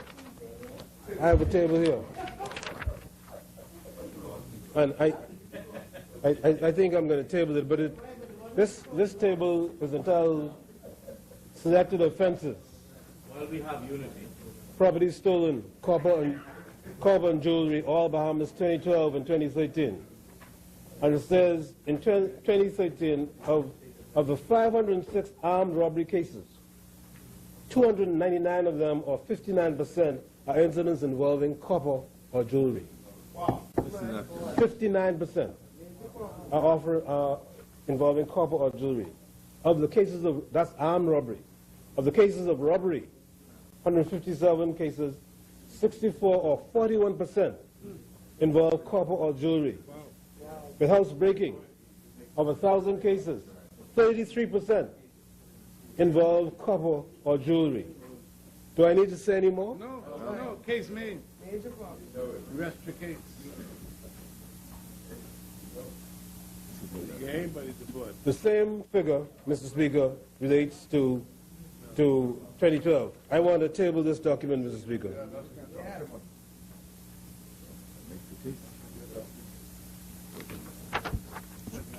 Order that the document be brought up, and order that the document do lie on the table. Mr. Speaker, Mr. Speaker, there are too many vehicles being imported into this country that are wrecked vehicles and vehicles without clean titles. Mr. Speaker, I want to ban the import of wrecked vehicles and vehicles without clean titles. And, Mr. Speaker, I want the opposition's agreement to do that. Mr. Speaker, we got to get serious now. And if we have this unanimity of support, Mr. Speaker, we are going to be able to get some things done.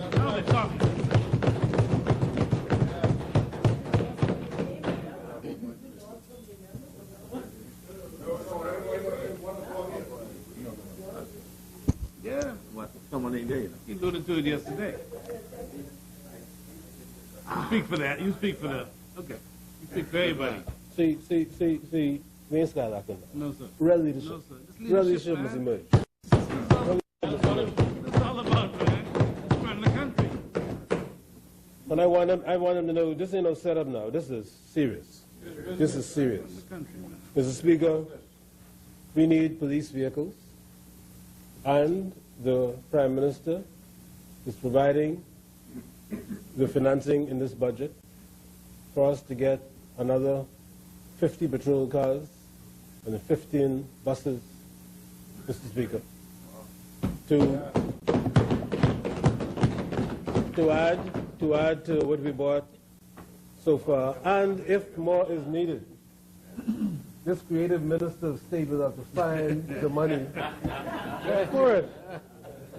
But in the meantime, Mr. Speaker, we have too many inoperable police vehicles, and I will direct the Commissioner to engage private sector operatives to try and get them on the road, yes, those which are worthy of being on the road.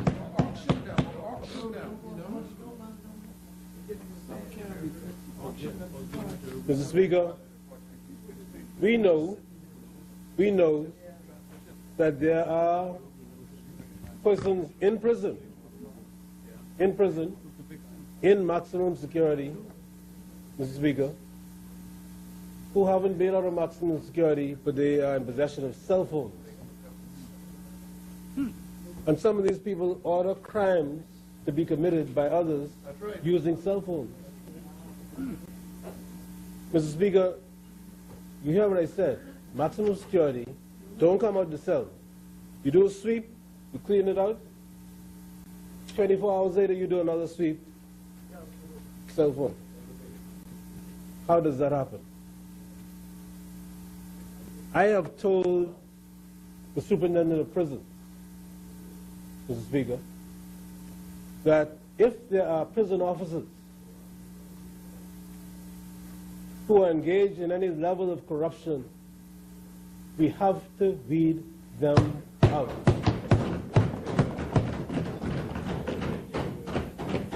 I have given the prison what the prison officers say they wanted, one of their own to be the superintendent, Patrick Wright. Let me say as I do so that I want to commend Mr. Elliston Raming, Dr. Elliston Raming, for the superb work that he did while he was the superintendent of the prison. And I think our country owes him a debt of gratitude. But now we have a new man in town, a new sheriff in town. New sheriff in town. I mean, he just walked in. He just walked in when you told me the sheriff. And Mr. Speaker, I expect him to be able to perform, and I expect his officers to support him. Yes, sir. Very good, Dr. Keep going, man. Keep going, buddy. But what we have decided to do is that we are going to purchase a cell locker for the prison. Yes, sir. We've had some technical difficulties with the technology in the past, but we're hoping that we can get the right technology this time, which will block calls within the confines of the prison, so that we can cut off that.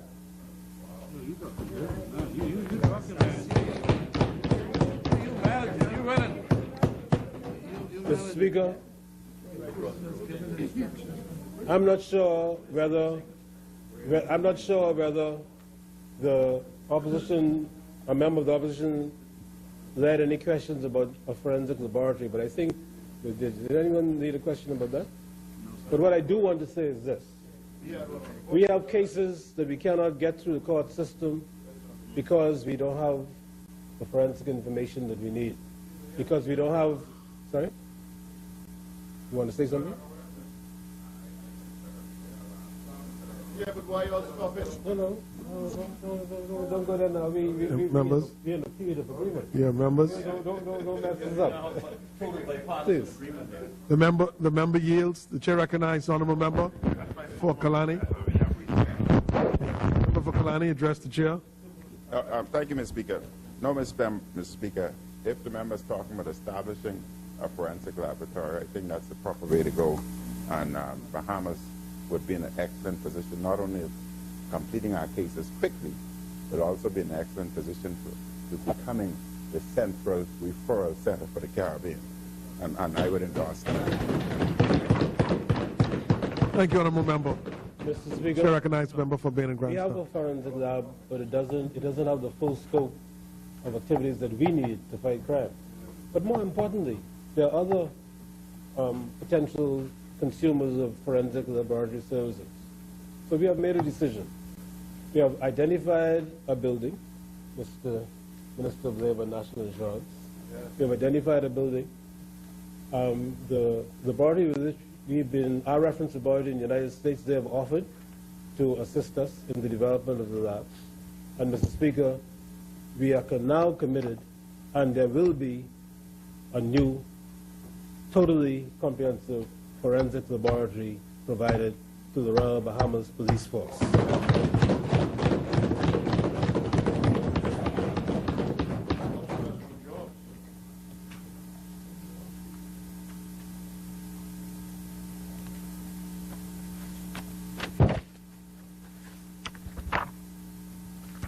Mr. Speaker, I want to thank the Leader of the Opposition. He's a scientist.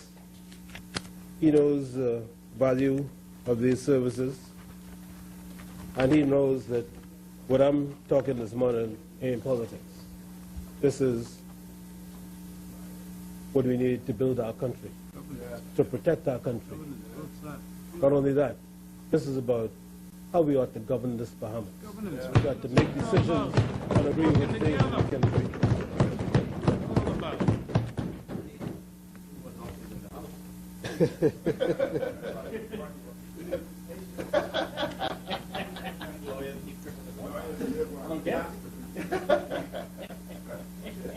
You say you left us in a wheelchair. I can't be concerned with that, man. I'm deeply concerned about that, man. The chair won't be accused of bias in that regard.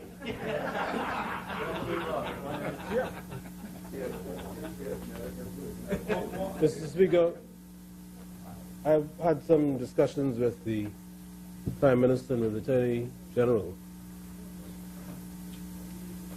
about how we can get more of these cases to the courts and through the courts in swifter time. I want to commend the Office of the Attorney General, Mr. Speaker, because in spite of all the criticism, she has found a way to get cases before the courts more quickly, and swift justice is on the way. But there's a kind of funnel phenomenon where matters are pouring into the system at the top of the funnel, and they're meeting a serious bottleneck in the courts.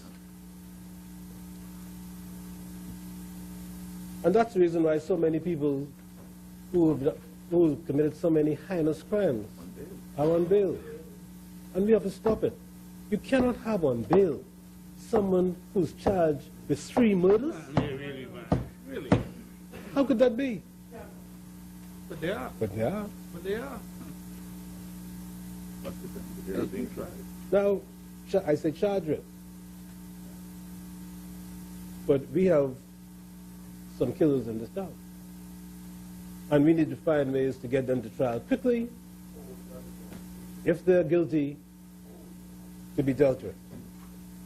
Our statistics show, Mr. Speaker, that between the 1st of January and the 31st of May of this year, there was no person brought before the court twice for a bail application, which confirms our belief that the unsatisfactory state of affairs whereby persons who have committed serious offenses are being released on bail is due to the fact that trials are now being booked not for later on this year, not for next year, but for 2015, Mr. Speaker. So clearly these persons will not be able to be tried within what courts say is a reasonable period of time.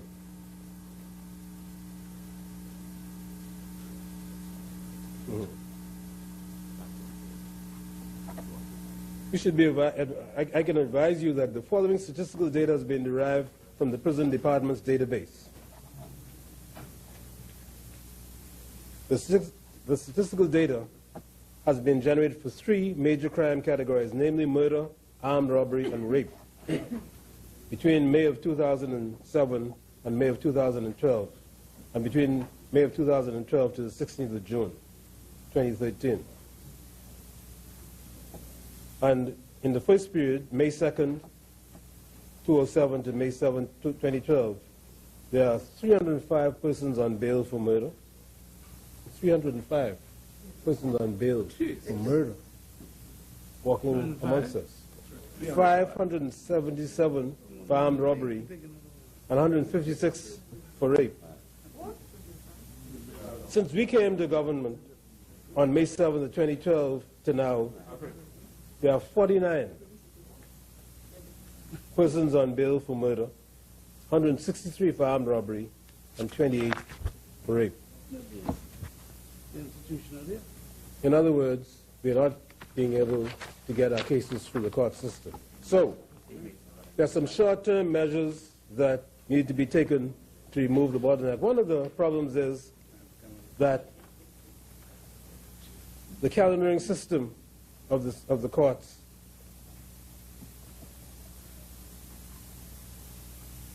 is an issue. There are some lawyers, Mr. Speaker, who have 2 and 3 matters before the Supreme Court at the same time and another matter in the Court of Appeals. So when their case comes up, they can't appear at 3 places at one time. But some of them then, they play the legal system. That's what lawyers do. None of these guys are practicing. None of these are lawyers. No. I wouldn't take my mouth down. But, Mr. Speaker, the government has spent a considerable amount of money. The government has spent a considerable amount of money introducing an integrated justice system, calendaring system, to seek to prevent these conflicts. And if judges are prepared to insist that counsel who have conflicts allow other members of their law firms to defend the matter or pass on the brief to someone else, Mr. Speaker, we can get rid of this particular bottleneck. The government has under consideration, therefore, appointing 6 public defenders, Mr. Speaker, to act as defense counsel for persons. Rules can be drawn up to define how an accused would qualify to obtain the services of a public defender. But the government has under consideration appointing 6 public defenders. Now, there was some discussion here about legal aid last week when the Minister of State for Legal Affairs spoke. But what this would do would enable people to have sure access to lawyers to assist them in their defense before the courts. So I'm hoping that I can get the opposition to support that initiative as well. Now, if that one's too quick for you, then you can think about it and we can talk about it later.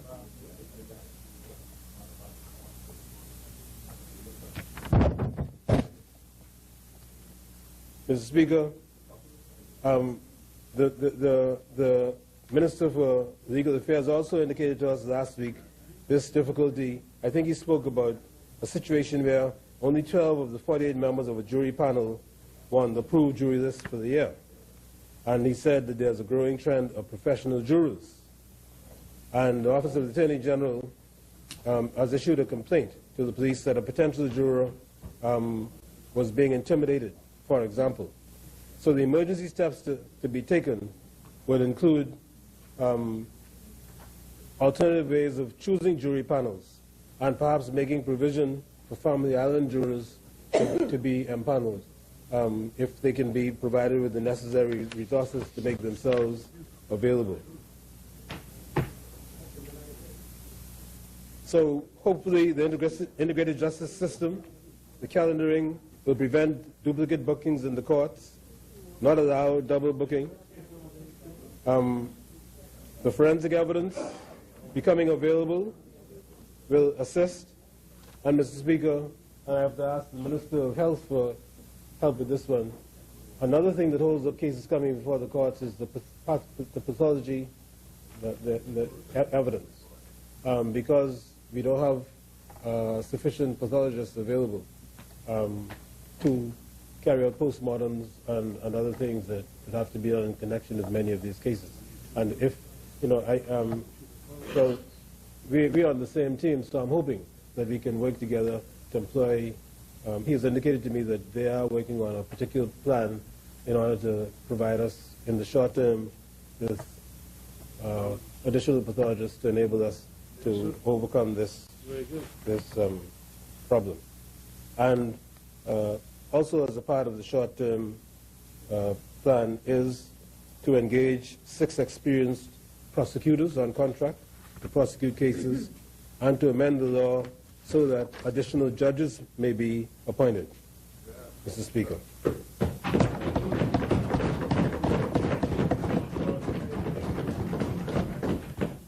Now, I'm on shaky ground here because I'm a physician, I'm not a lawyer, and these lawyers are professional politicians. But you know, we belong to the group with the heart. I'm not saying anything. I'm not saying talking about the lawyers, but I noticed some silence among lawyers as I said these things. So, huh? Yeah, you a lawyer too. I forgot that. What I want to say, Mr. Speaker, is that these are extraordinary times, and they require extraordinary measures. If we would agree to take steps to break the funnel effect and provide 10 criminal courts for 1 year, we would have an excellent chance to be able to try 300 matters in a year. You remember he told us last week that I think he said it was 88 or 89 cases. Only 89 cases were tried in the Supreme Courts for the entire year. It is thought that measures such as the ones I've introduced might enable us to increase it to 300 matters a year. And Mr. Speaker, that would make a significant dent in the system. Now, there are other medium-term and long-term steps, too, which the government is considering, but I'll leave those for the Prime Minister or the Minister for Legal Affairs, Minister of State for Legal Affairs to deal with at some other time. Mr. Speaker, I've outlined here some of the initiatives that we are dealing with in the Ministry of National Security to deal with the crimes that we are having today. I am encouraged, significantly encouraged, by the opposition's response to the initiatives which I have discussed. Yes. And I feel that over the course of the next several months, if we can hold with each other, I've promised for some time to have a public consultation, the nature of which I'm now prepared to discuss with the leader of the opposition and his team, so that we can consult with the public. I'm still getting letters, advice of various kinds. One member of the private sector wrote me earlier this week offering some financial support to set up a consultation in accordance with his thoughts. While I do not agree with what he wants to do, I welcome the interest which has been shown, and I hope to have some consultation with them to see the extent to which we can all work together to deal with the crime problem. There are a lot of other things that need to be done, but for the moment, Mr. Speaker, the issues of Operation, I don't know if I want to leave Operation Ceasefire without dealing with yeah, but you know, see, the problem I have is we have Defense Force, Majesty's Prison, Corporation, Broadcasting Corporation. Exactly. That's the point. That's the point I'm making. So maybe you'll give me a pass on that for this morning.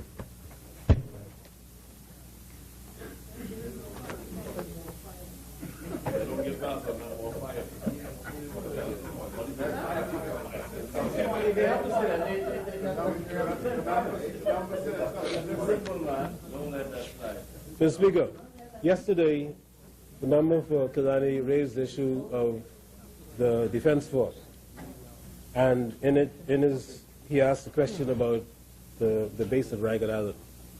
The truth of the matter is that, and he raised the issue of the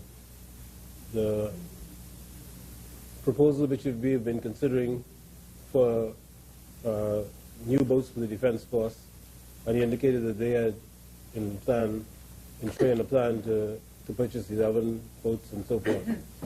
Let me confirm that we are well on the way with that. It's no longer 11 boats, it's going to be 9, along with a Ro-Ro. We have negotiated, we are in the process of agreeing a letter of intent and then signing a contract. The Daman company, they have been here for some time, along with the company. There has to be some dredging done in connection with the new bases, both at Coral Harbor, at Ragged Island, and at Inagua. And we've been doing an environmental impact study to ensure that what we are doing is not going to adversely affect the environment. And so that the Ministry of Works has completed the drawings for the buildings that are supposed to be constructed at Ragged Island. Well, you know what, at Inagua we already have a base. It's just a question of making the harbors sufficiently deep for our boats to go there. And Coral Harbor base will be dealt with so that we don't have to leave our boats at Prince George Dock. Everything is well underway. You can see that the Prime Minister said in the budget communication that 175 million or so was going to be made available. I think today's budget, the capital budget for the Defense Force has a figure of $28 million in it, 22 of which is 22 in excess of last year, and all that is part of the money that is required to deal with the beginning of this process. It is intended that if the contract is signed in July, that we should be receiving the first boats in July of next year, within a year. So all of that is in train. Let me also say that the Defense Force, which has 1,200 members, well, what they say is currently looking forward to the rapid development of the base at Gunpoint and Ragged Island and to bring closure to that project. This will allow the Defense Force to maintain a constant presence in the Great Bank area, where foreign poachers are known to plunder our marine resources. The Defense Force is currently conducting strategic operations out of the island of Bimini as well, with pending increase in boating activity in the Western Bahamas. As you know, there's a new service in Bimini. The member for West End and Bimini told us yesterday about the wonderful things that are happening, that Bimini is going to be overemployed if it's not already so. And so we've had to deploy some Defense Force officers there to control the port for us and to do all the other things that are necessary along with that. I have to say, Mr. Speaker, that in spite of all the criticism, our law enforcement agencies, the police and the defense force, are being well led. Are being well led.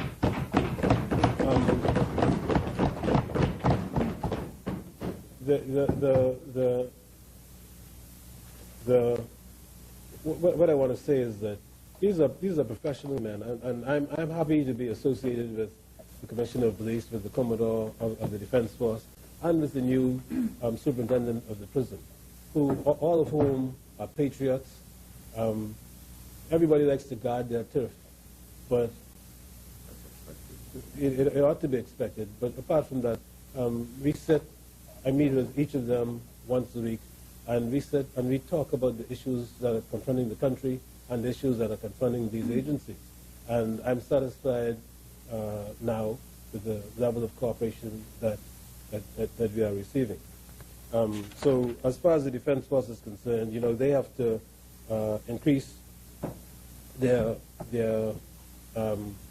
complement from 1,200, which it is today, to 1,900 over a 3 to 4 year period. And so the next class of Defense Force recruits will have 80 people in it.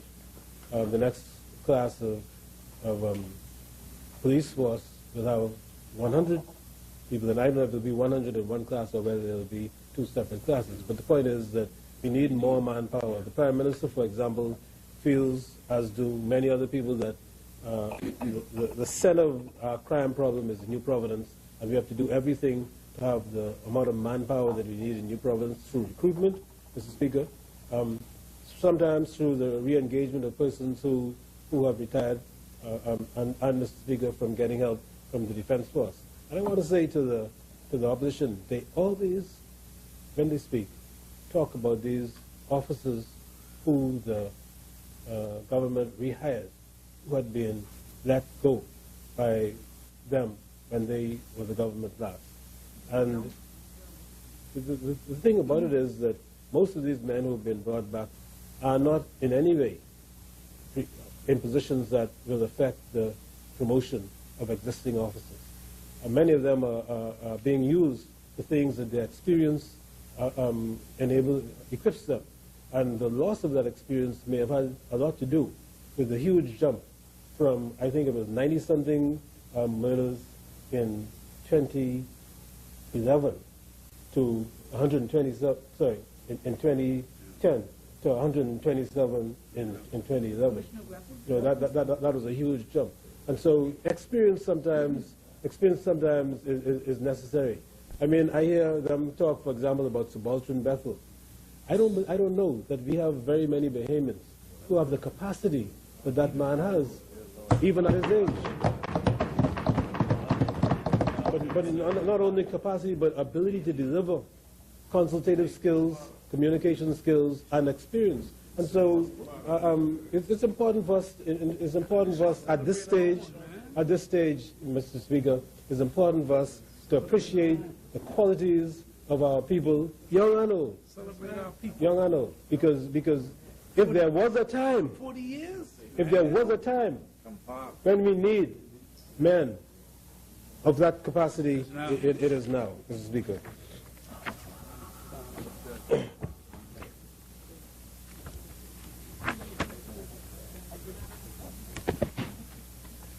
Now, Mr. Speaker,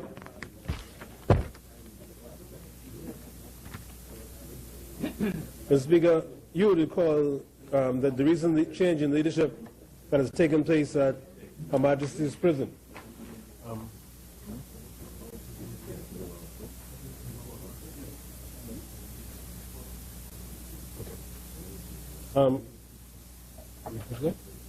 Okay.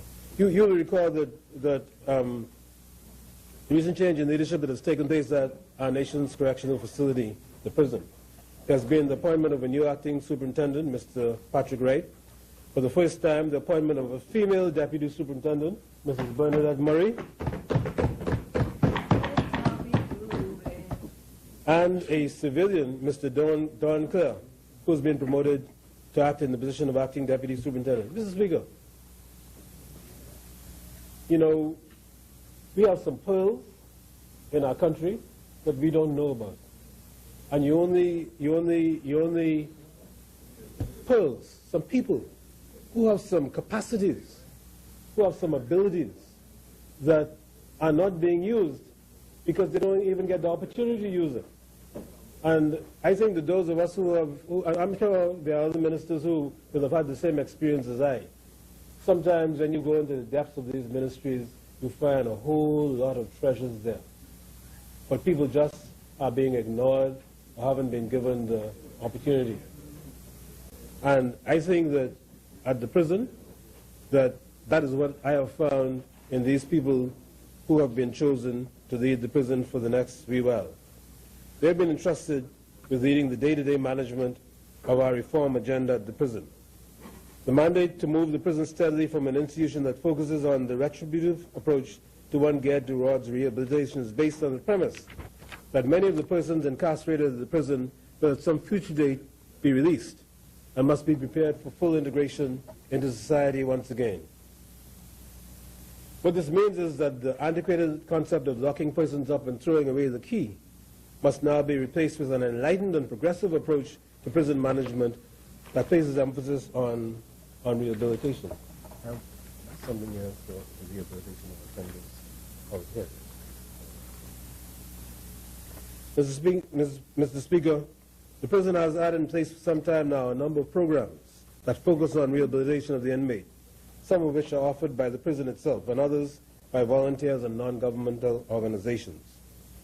Like there's a challenge drug therapy program, there's an auto skills literacy and numeracy program which allows inmates to learn basic reading and writing skills and math skills at their own pace, aided by computerized instructions. What is required, among other things, are new and improved facilities to expand upon and introduce new rehabilitative programs at the prison. For example, the agricultural program at the prison will be expanded during the upcoming budget cycle with establishment of greenhouses for the production of vegetables for use at the prison. Prison Fellowship Bahamas is one of the key interventions that are integral to our reform agenda. It is through initiatives such as those carried out by Prison Fellowship that the government is able to ensure that the majority of inmates leave prison better equipped to lead productive lives. The government has therefore allotted a sum of $14,000 in this year's budget to Prison Fellowship Bahamas. The prison itself is getting $23 million in its recurrent budget, Mr. Speaker. Mr. Speaker, I have spoken on other occasions in this Honorable House of the need for a new prison and of the overcrowding of inmates at the prison, which was designed to house a total capacity of 928 inmates, but has intake of slightly over 1,400 persons on a daily basis. Today we have yesterday we had 1,497. Today we can have 1,509 persons in the prison. And in maximum security, which was built for 220 inmates, we'll have 847. How much? 220. You were right. You were right. The prison, we need a new prison. Now, here's our problem. Priorities. I told you all here before, I believe. There were 2 times I cried spontaneously and couldn't control it. One was when I went to the Mandela experience in a museum, just going through a museum. And I see you all are going to South Africa later on this year. It's going through a museum and seeing how they treated those school children in Soweto. And by the time I got to the end of that exhibit, I was crying. And my first visit to the prison as a minister, when I started walking around the cells, and I said, "Hey, Norwich, look here." You go in the cell, and these strapping young black men, 8 in a cell, 4 in a cell. I asked myself, how did we do it? Our children. Now, if I asked you guys to build a school or build a prison, what you could say? That's the problem. And at some point we have to bite the bullet. Now, there are creative ways of financing. And maybe this is another thing we can talk about later, the opposition. this new party we forming. The All Bahamas Party. What do you laugh at that? I'm serious as a heart attack.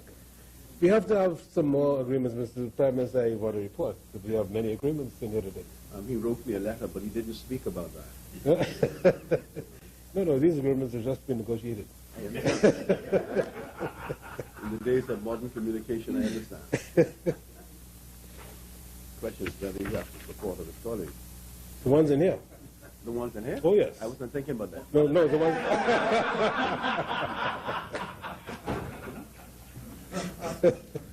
You know what his difficulty is. No,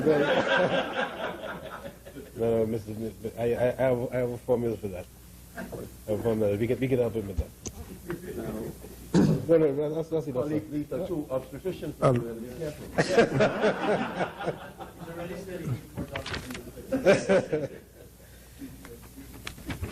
Mr. Speaker, the remand center, which I think you all say you all built, has an intended capacity of 204, medium security 210, and maximum security, as I said, 220.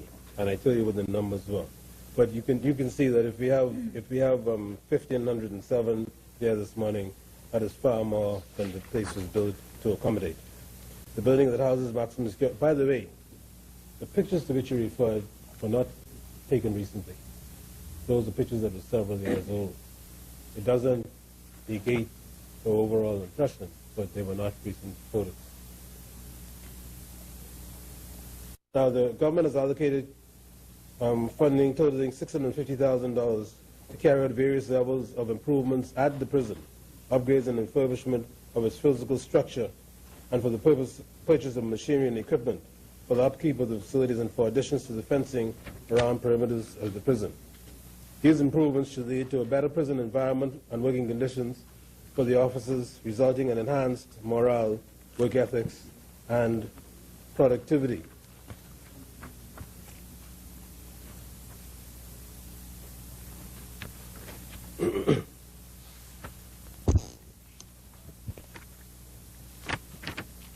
Mr. Speaker, with the Parliamentary Registration Department, let me express sincere gratitude to the office and staff of the Parliamentary Commissioner for its diligent and stellar performance in recent years. A performance primarily dedicated to affording every eligible Bahamian the opportunity to be registered and to vote in free and fair elections, and to guarantee every eligible citizen equal rights and access to the electoral system in determining who should govern our country every 5 years.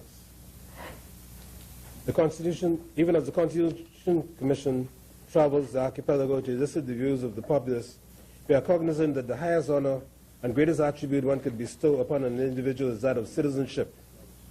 Citizenship shows that a person is a full member of a state, and whatever happens to the nation in war or peace, he has a share and a responsibility. A worthy citizen truly feels the glories and misfortunes of his country and enjoys the privileges which it brings. While the Parliamentary Registration Department does not bestow citizenship, it is the department with the responsibility of ensuring that only Bahamian citizens register to elect a government to govern our country. And over the years, the duties, rights, and privileges of citizenship and the right to vote have changed from white male landowners over the age of 21 years in 1729 over a period of 250 years to all Bahamian citizens over the age of 18 years in 1969. We note that women obtained the voting franchise in 61, voted in parliamentary elections for the first time in 62, when the legal voting age was 21 years. Voter registration is costly, laborious, and essential aspect of our electoral system.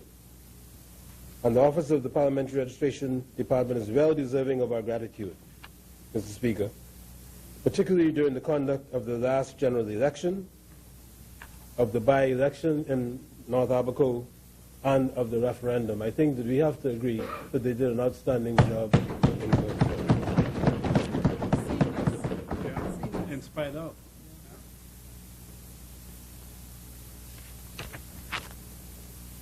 Mr. Speaker, the department faces two challenges: the need for relocation of its headquarters to a more suitable accommodation and maintaining a 5-year voter register on an antiquated data system. Both of these matters have to be addressed with urgency. I have had discussions with the Ministry for the Public Service about accommodation, and I think that we have an agreement on a relocation for them so that the building in which they are currently located, if it is to be preserved, can be renovated. Mr. Speaker, I now turn my attention to the Broadcasting Corporation of the Bahamas. When I assumed responsibility for it, the organizational structure of the corporation was not reflective of the needs of the corporation for the future, and a paradigm shift was required. Action was imperative to ensure that quality standards on radio and television be established, initiatives introduced to develop and foster corporate pride, harmonious relations with our union partners be established, and a trained, multi-skilled, and self-motivated staff developed. During the midterm budget presentation, I advised that the Board of Directors of the Broadcasting Corporation of the Bahamas, under the able leadership of Reverend Dr. William Thompson, had established a think tank group of middle managers and line staff who participated in a 2-day forum in Bimini toward the end of last year. I am pleased to report that the corporation has already begun to roll out some of the initiatives which they have conceptualized in what they call a strategy for the future, designed to strengthen ZNS programming on radio and television so as to satisfy its audience and take advantage of the new digital television environment. In this regard, new locally produced radio and television programs are being developed for airing during the first half of this fiscal year. And I don't know if any of you have seen some of these programs, but some of them I think are very promising. The corporation is also engaged in shifting its organizational culture to one with a focus on productivity, while simultaneously strengthening its operational structure, expanding training, and seeking new revenue streams. Mr. Speaker, sales revenue in 2012-2013 is projected to decrease by 8.8%, $450,000. But this decrease is attributed to the fact that during the previous year, there was a general election, which proved to be a windfall for the corporation, realizing between $600,000 and $700,000 in gross revenues from the various political entities. I know the PLP only had about $50,000, so you also already spent a lot of money. Huh? So the $450,000 shrinkage is not so far-fetched. Also, during the 2012-2013 budget period, ZNS, as a national responsibility, undertook to broadcast the Grifter Track and Field Championships, which could not be a financial success, as the cost of the broadcast by far was outstripped by far the available sponsorship. But as a national service, the corporation felt it was their duty to assist with the production of the best games possible, and so they did.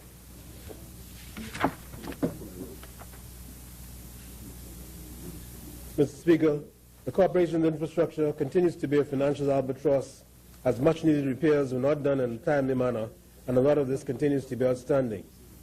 The roof of the television building has been leaking for some time, and it is our intention to replace the roof, which has over the years undergone several repairs, with a pitch roof. On a positive note, relative to expenses, specifically over time, due to careful time management and scheduling, the corporation will reduce its overtime expense by some 30%. Mr. Speaker, another positive result, perhaps born out of necessary, is that the corporation has reduced its outstanding payable to the Broadcasting Corporation Employee Pension Trust by some $450,000.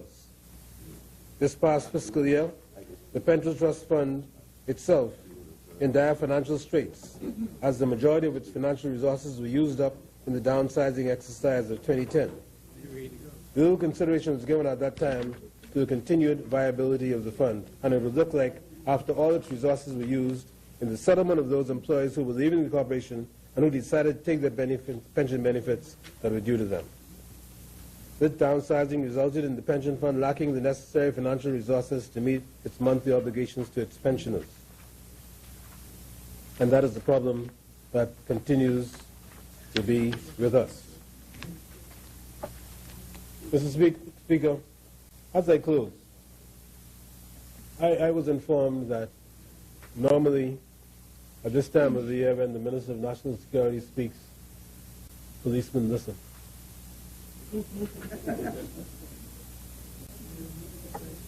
And especially after they've had a meeting with the leader of the opposition, who puts things in their head about what to ask for. If I had it my way, I would provide an increase in pay for the hard-working members of the Royal Bahamas Police Force, Her Majesty's Prison, and the Royal Bahamas Defense Force. What our country is going through a difficult time, Mr. Speaker, and we are advised, not only by persons outside of our country, but by ourselves, that we have to be very careful about how we manage this economy and our budget. I want to congratulate the Minister of Finance, Minister of State, and those professionals in the Ministry of Finance for the excellent job that they did during the 2012-2013 year, Mr. Speaker. I think they deserve our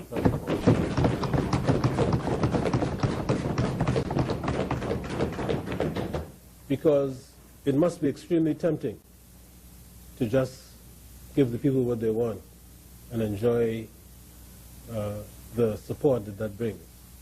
But we have to be responsible, and I think that we are being responsible. And so I come, after starting off by saying, don't come with your hands swinging. Now you can sing, yeah? Huh? How about you deliver plenty? I didn't, about what? A shooting range? What about it? I have no information on that. It was the Minister of Lands that speak to it. Yeah, well, the Minister of Lands will speak to it. The Minister of Lands will speak to it, yes. I'm sorry. But if you give me what they asked you to ask us for. Now, you mustn't deny them, because they didn't deny you. They openly said that they have had consultations with you. Don't deny them. Let me just say, Mr. Speaker. Let me just say, Mr. Speaker, I'm painfully aware. I'm painfully aware of the work the law enforcement agency operatives are doing, and I will do all in my power to see that when we are able, that they will receive their just reward. At the moment, while it may not be financial, we are seeking to put into place a plethora of initiatives which we hope will enable us to bring peace to our country, to bring a sense of safety to our citizens, to enable those who come to visit us to be able to walk about and experience what a wonderful place the Bahamas is without having to look behind them. These are our objectives, Mr. Speaker. I want to thank those persons who are members of the staff of the Ministry of National Security for the work that they are doing. And I am hoping, Mr. Speaker, that the atmosphere that has prevailed in this place during my presentation and the sense of unanimity that we have on important matters of the presentation can prevail.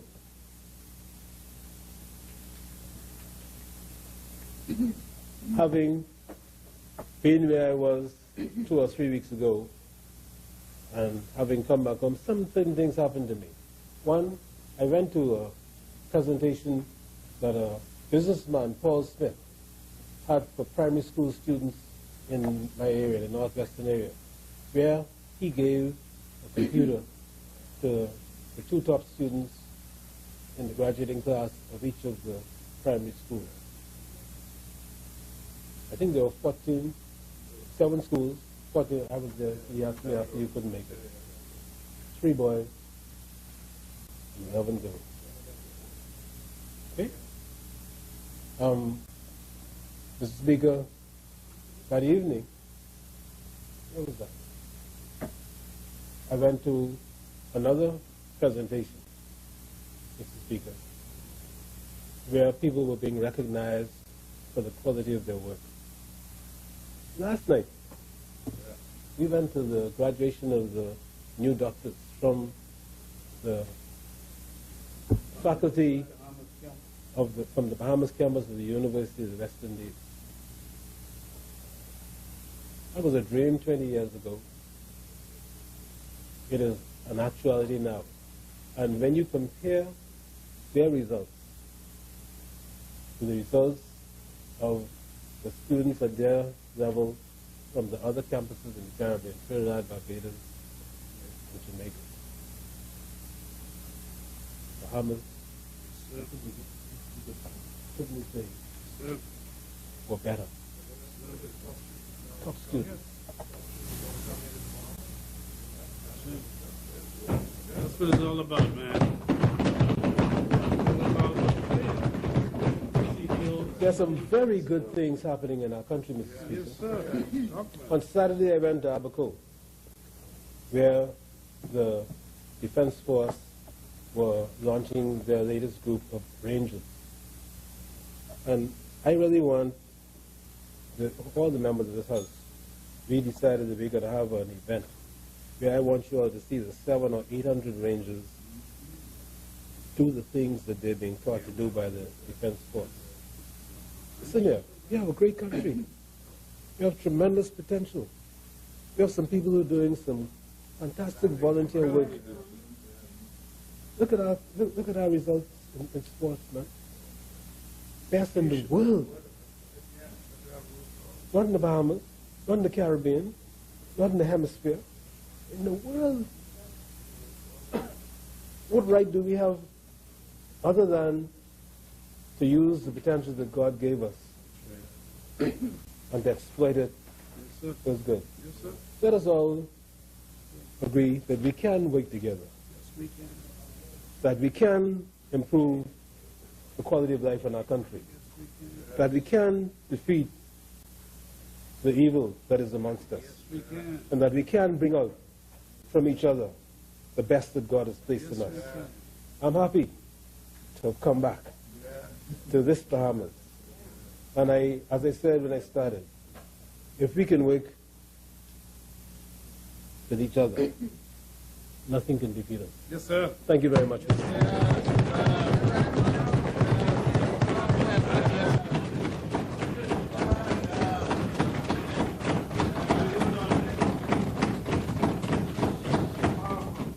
Thank you, Honorable Member. It's an intervention by the member for Kalani. The chair recognizes Honorable Member for Kalani. Yes, Mr. Speaker. Before the Prime Minister speaks, I only wanted a clarification here because when the member for Bain and Grandstand spoke, he said, don't deny them. I only wanted the public to understand so that it's placed in the right framework. I would never, nor would we ever deny the police. The police are our friends. They are friends of the entire Bahamas. And I think they're doing an excellent job. And the opposition and everybody, I think, should listen to whatever concerns they have to ensure that it's corrected as much as possible so that they can be fitted in the best frame and the best environment possible moving forward. Thank you, Honorable Member. Member for Bain and Grandstand. When I said it, I said it jokingly. I've seen the President. I spoke to him jokingly, and I've agreed to see him. We're together on this one, too. Very well. Thank you both, honorable gentlemen. As many. Thank you very much. The chair recognizes the right honorable member for Centerville. Thank you very much, Mr. Speaker. Mr. Speaker, I'm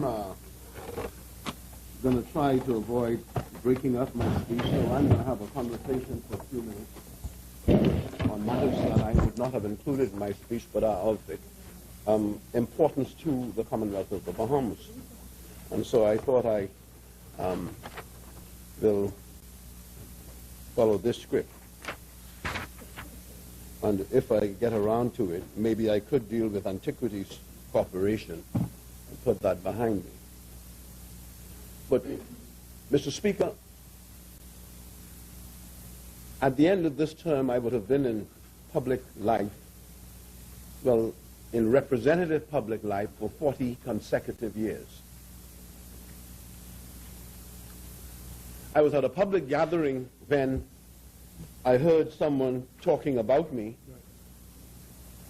well, talking about the grandfather of the house, and I looked around the room. This was a sort of a luncheon for parliamentarians of Grand Bahama, and they were talking about the grandfather of the house, and I was looking around for some grandfather type when I realized they were talking about me.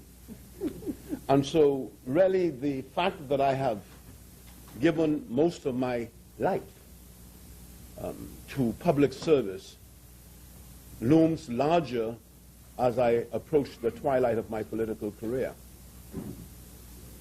And all through this, Mr. Speaker, I've really tried to get those who support me and those who oppose me to recognize that when one comes into public life, one comes really with ability, God-given training, and integrity. And that just as I have advocated to all who are with me to jealously guard their integrity, so do I.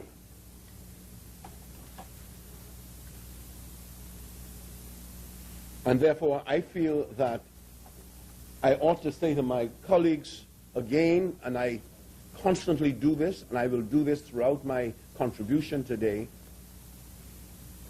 that you have a fundamental responsibility to yourself and to your families, and then to your political organization, not to allow others, whether irresponsibly, whether carelessly, or whether deliberately, to sully your character, to tamper with your reputation, and to undermine your integrity. Fight to the political death on that issue. That's what you have. And for as long as I live, I will never forget what Shane Gibson, the member, I beg your pardon, the member, honorable member for Golden Gates, what he was put through as a member of parliament. I will never forget the police investigation. I will never forget the political motivation behind it. And if I don't forget it, I sincerely hope that he has a career that will go long after me, that he does not forget it. Mr. Speaker, I went to a homegoing service of a police officer on Friday by the name of Philip Gibson. Cone. I heard the Commissioner of Police end his speech saying that he was proud of this man, so much so that he requested of the Minister of National Security and the Prime Minister a change of policy to enable him to be buried with full military honors. And we granted that immediately, permission to do so. And so as of now, police officers who have put in their time in that way with honorable discharges will be accorded that burial ceremonial right. But he said, for someone who, no, that he was not unintelligent, he was not ill-disciplined, he was not of bad character, he was not someone who we should hold in suspicion.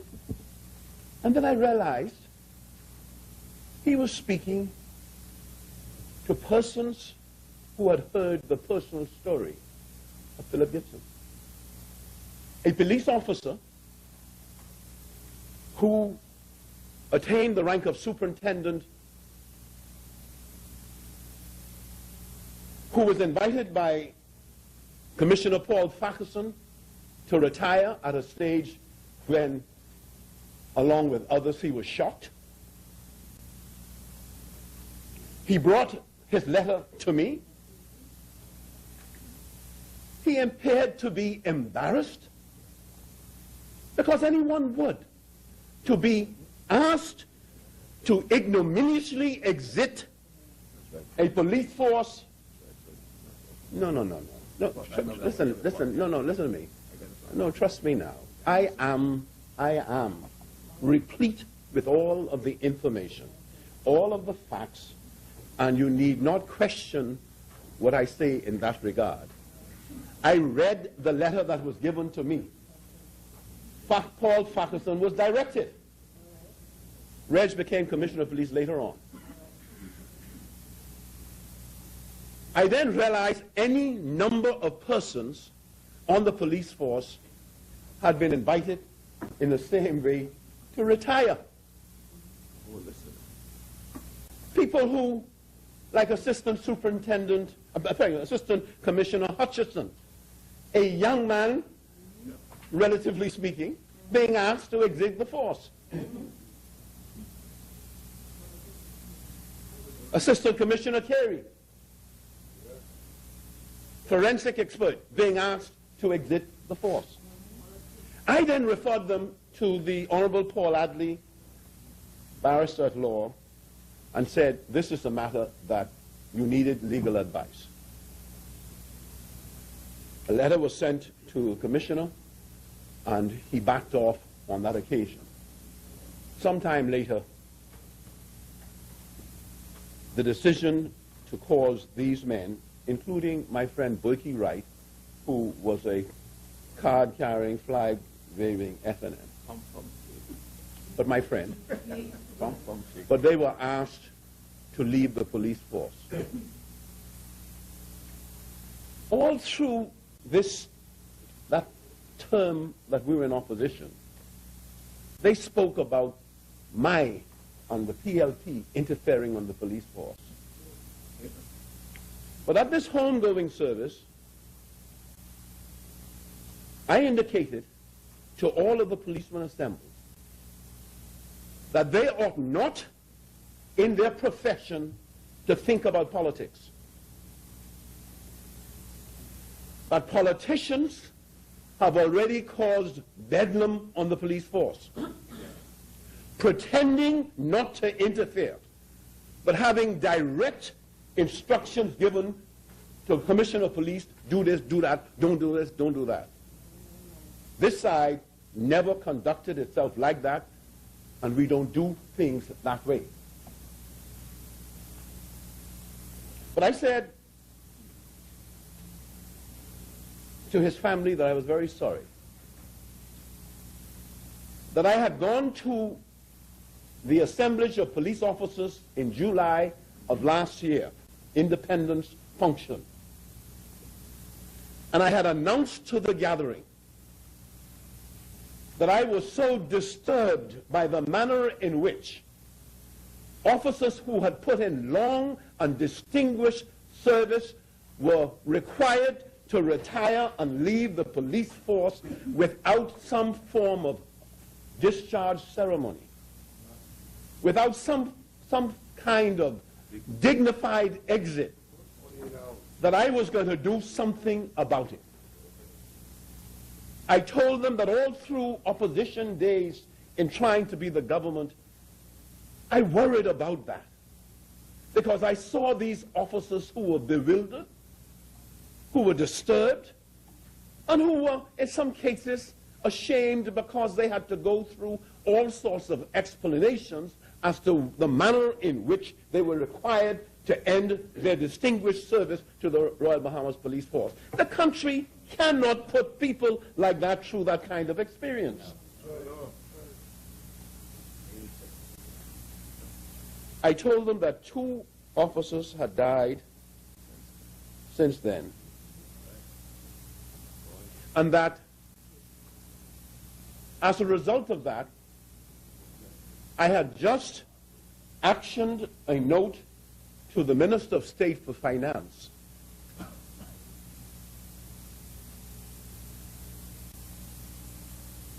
to recommend Assistant Commissioner Smith, who was one of those who was required to retire, and who had made all sorts of petitions to members of the government for the struggles that he was going through, having to take his daughter out of college, all sorts of struggles.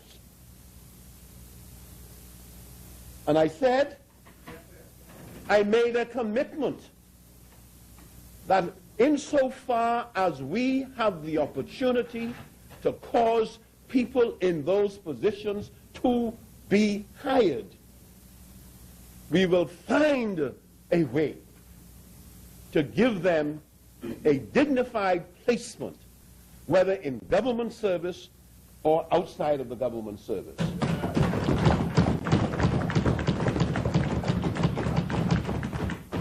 And we have done just that.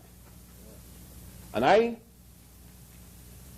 told the church that just that very day, I had made a recommendation for the consideration of the Minister of State and the Financial Secretary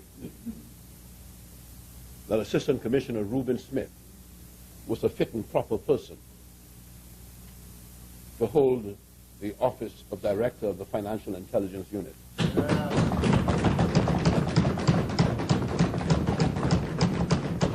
I have discussed with the Commissioner of Police by name all of the officers. I have urged him and the Minister of National Security to ensure that the recalibration of the reserve forces of the police force enable officers to be given an opportunity to serve and to continue to serve their country, and some are doing that. When we were in, Garth Johnson, one who gave distinguished service to the Royal Bahamas Police Force, was put in charge of school security by us, and when the other side came in, was released or his contract ended. Well, we're playing merry-go-round, musical chairs with people in their lives. I have never seen the kind of suffering that people who were in a position of Garth Johnson had to undergo. And I don't know whether, in fact, I really don't mind whether he would mind my saying it, but it's a devil of a thing to hear about people like that having no electricity. Suffice it to say, when we won the elections, the Minister of Education has found a way to restore Garth Johnson, who has contributed much to the empowerment and the fight against crime in this country, but found a way to put him back in his office.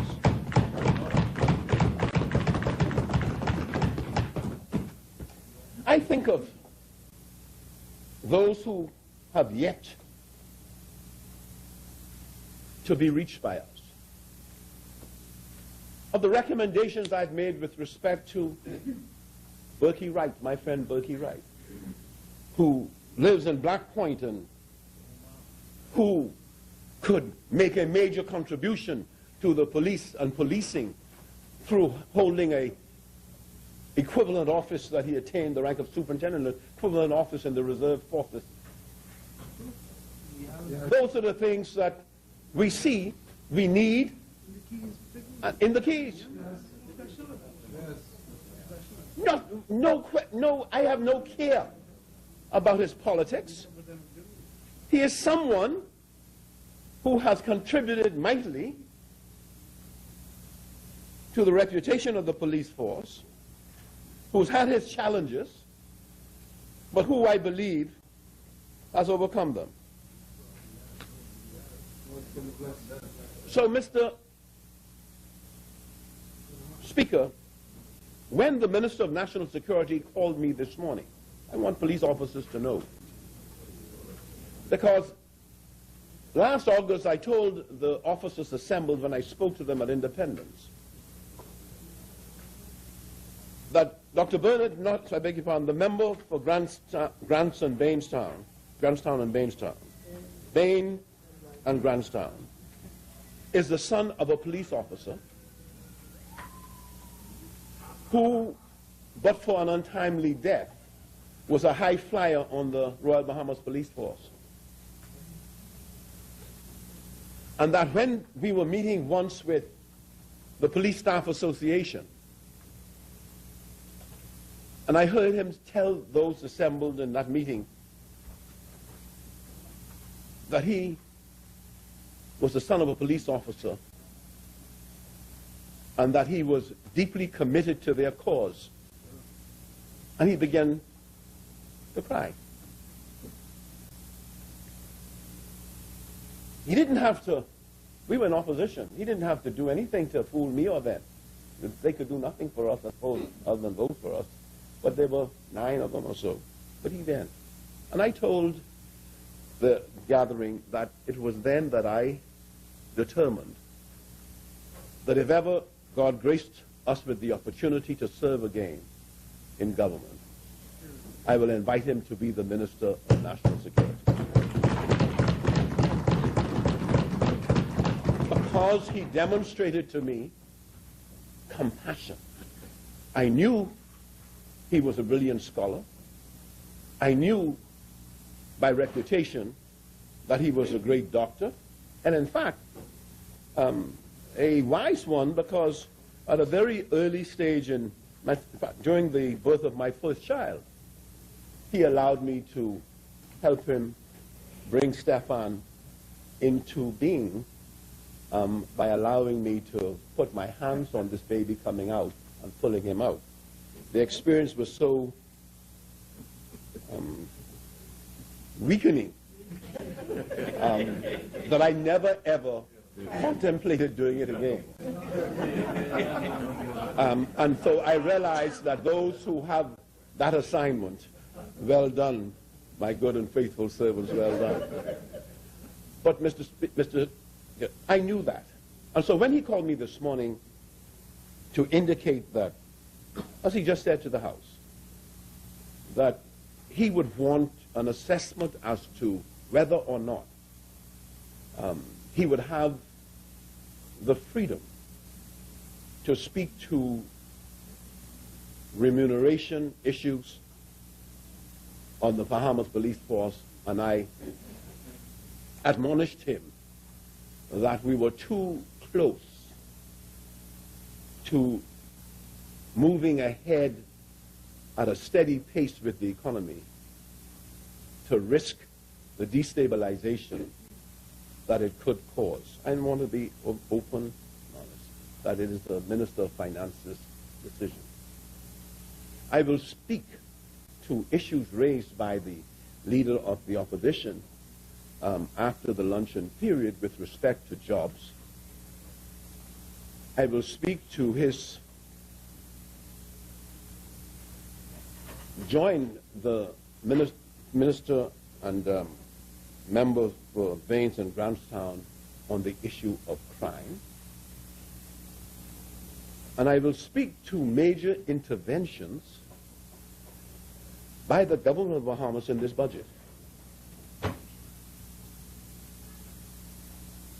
There are areas, Mr. Speaker, that I'm happy we're dealing with. One, for example, the cost of electricity to Bahamians. We have progressed, and we have the officers and board members of BEC moving steadily ahead with their plans, and we have a task force co-chaired by the Member of Parliament for Bamboo Town and the Permanent Secretary of the Ministry of Environment that has been tasked with the responsibility of making assessments on the proposals that have been put into the government, which followed an assessment done free of charge by the Genting Corporation, where they made recommendations to the government of the Bahamas that there is a formula available to the government to reduce the cost of electricity and reduce the cost of water. And so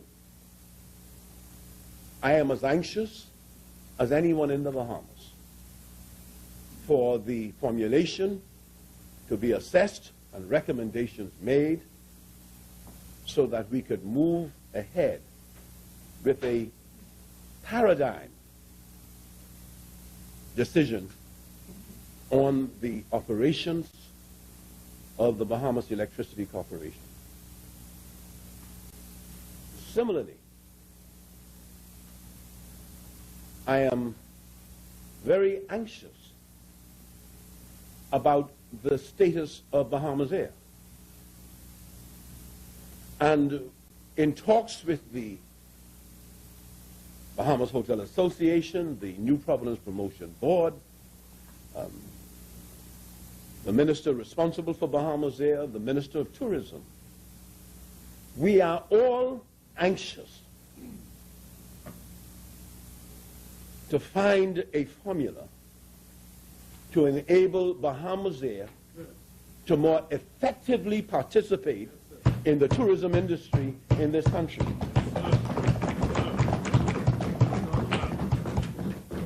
Outside of the ambit of the minister responsible, because I don't want him to attract any negativity on this basis, as Prime Minister, I have embarked on consultations worldwide with carriers about the possibilities of seeing an involvement with Bahamas Air and using the Bahamas as a hub into the continent to the south that they would be interested in.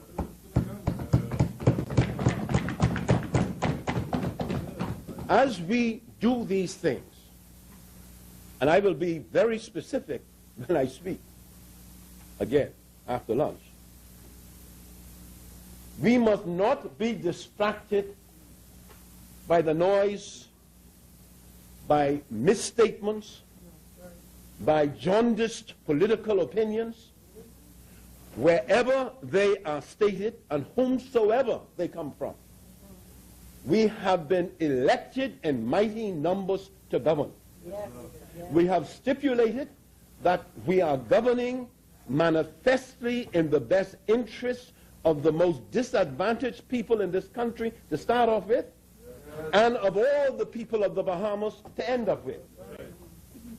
But philosophically, we must not forget, and we must not be distracted, that to the extent that we could measure ourselves by the progress we make in lifting up the common man, that is the way we're going to be judged.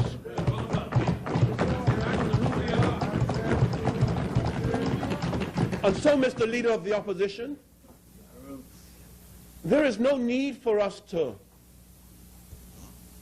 play bob and weave over the reduction of the unemployment rate in New Providence to 14%. My government, in a previous term, it created 22,000 jobs. And guess what? You could talk till thy kingdom come about where the jobs are. I am going to tell you this afternoon, step by step, where they are, when they're coming. I'm not going to even ask you to salute me for it. Because I am absolutely astounded that you could bring yourself to make the kind of speech you have made, an intervention you have made, beginning a speech about talking about your government leaving the government of the Bahamas in a wheelchair, and coming in and finding it in intensive care. Well, Mr. Speaker, I do not know how, Mr. Speaker, any member on that side, particularly those who served in the former government, and who left in place what we met. I'm going to tell them what we met again. I'm going to tell them. And how they could, in terms of intelligent responding and appealing to the intelligence of Bahamians. In 1 year, when we came to power on the 7th of May, and 2 weeks later, we were given a budget and saying, this is the budget you're going to the House Assembly with. And in that budget, they were over $200 million in excess of what they had budgeted. Is that right? Like 250. We had to borrow. We had to borrow over $500 million a few days after becoming the government of the Commonwealth of the Bahamas. Not because of what we did. Yeah, they take care of it.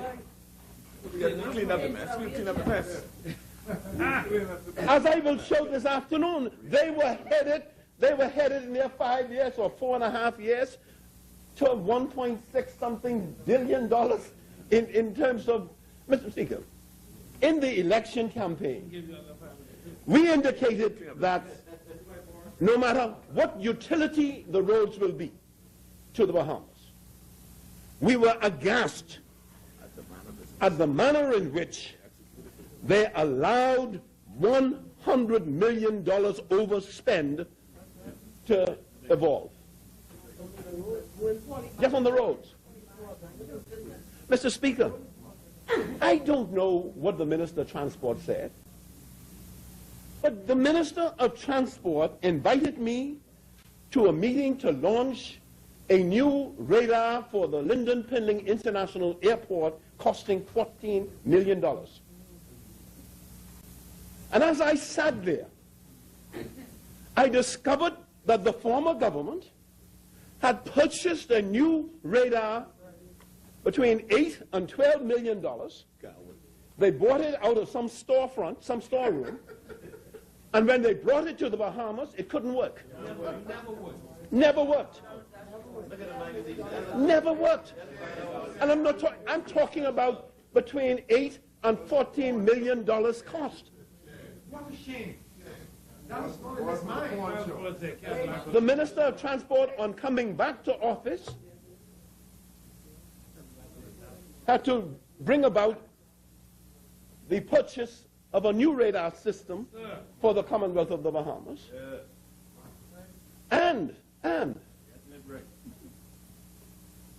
has had to go back over work she had done when she was previously in office. That's what it is. Had to start all over again. It's going to be tough. You're going to make it. When we came to office, Mr. Speaker, we're talking about benign neglect. We're talking about overt neglect. I'm talking about benign neglect. When we came to office, Mr. Speaker, Larry, the minister told me she was deeply concerned over whether we would be downgraded as a result of an FAA audit to take place. No. An IK audit will take place later this year. But the FAA was engaged in an audit. And she took ownership of problems that she didn't have to.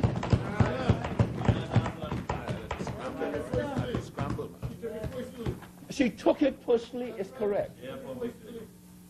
She gathered around her the right kind of expertise. She integrated into the process the Attorney General, who performed magnificently on her behalf as well.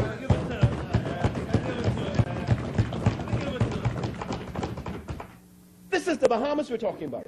This is the 21st century Bahamas.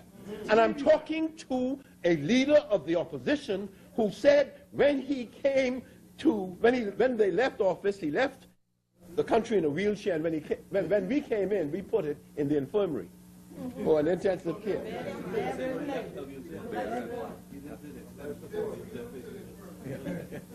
Mr. Speaker,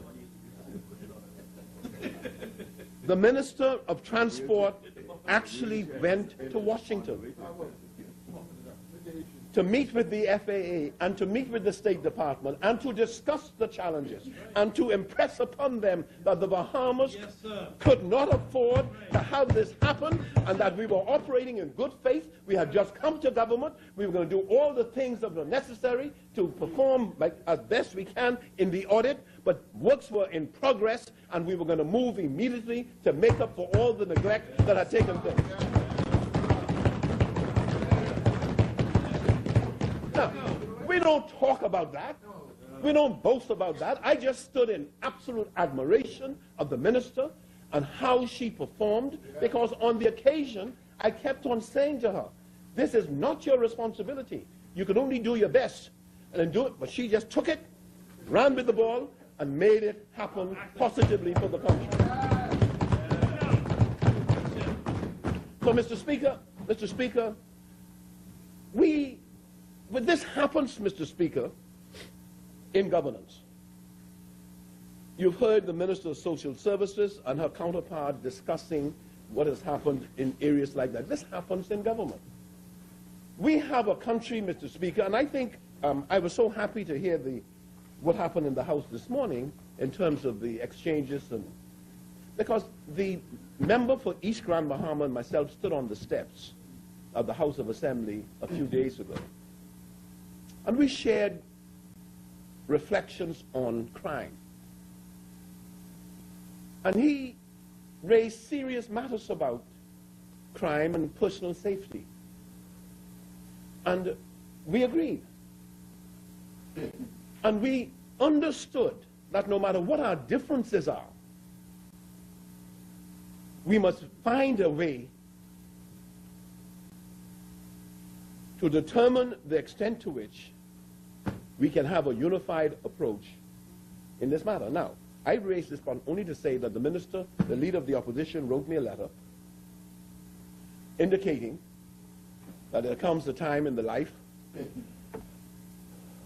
of people who are holding office when they should see the need to unite over particular issues. I left here and went to Bethel Baptist Church to the opening of the Baptist Convention, and I announced to the audience that he had written me such a letter, that it was a good thing for him to do, and the people responded immediately with their applause as I spoke, and really, in effect, in a salutation, a salute to the minister, to the leader of the opposition and myself for demonstrating a level of connectivity and maturity in governance.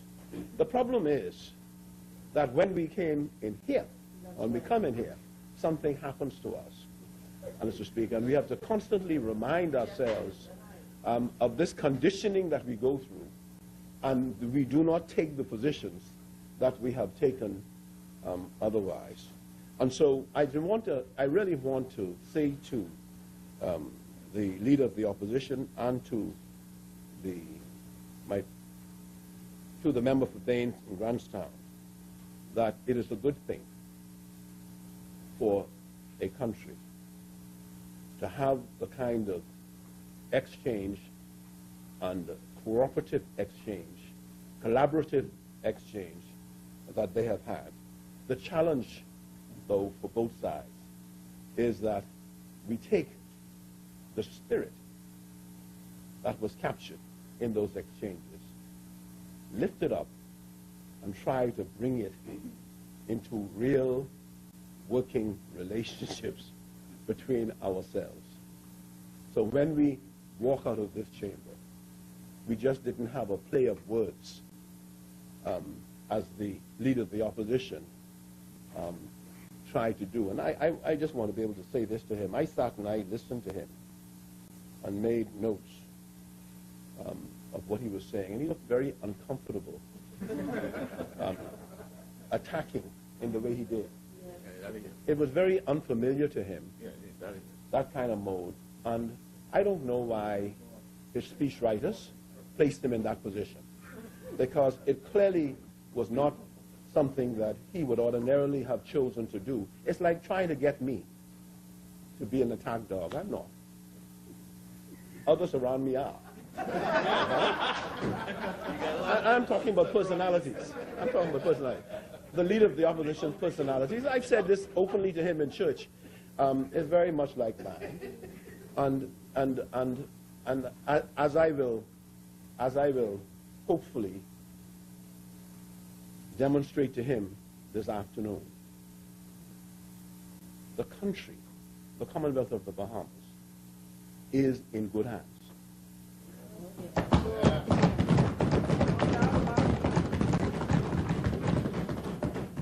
The Commonwealth of the Bahamas is in safe hands.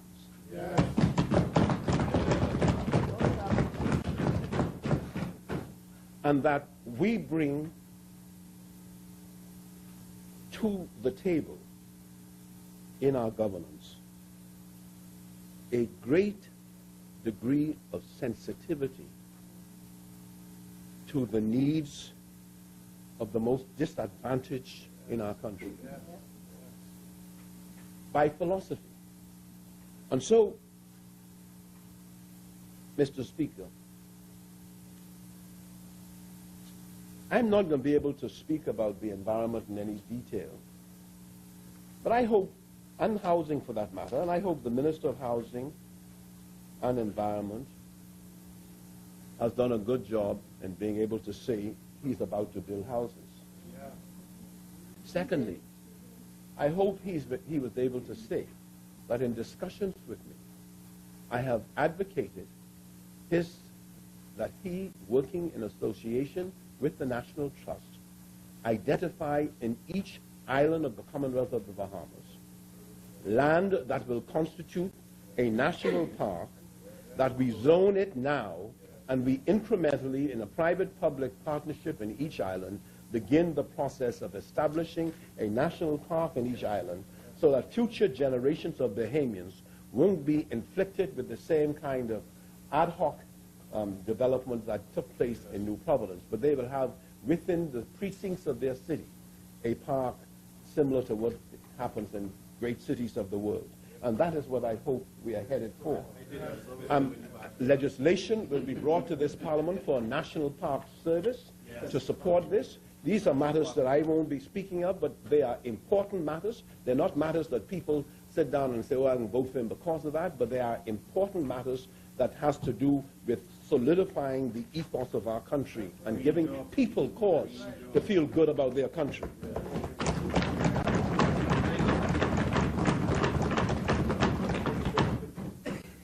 With respect to tourism, matters that I won't speak of, I will be giving a detailed account of developments such as they are. But with respect to tourism, I applaud this minister because this minister is trying something different.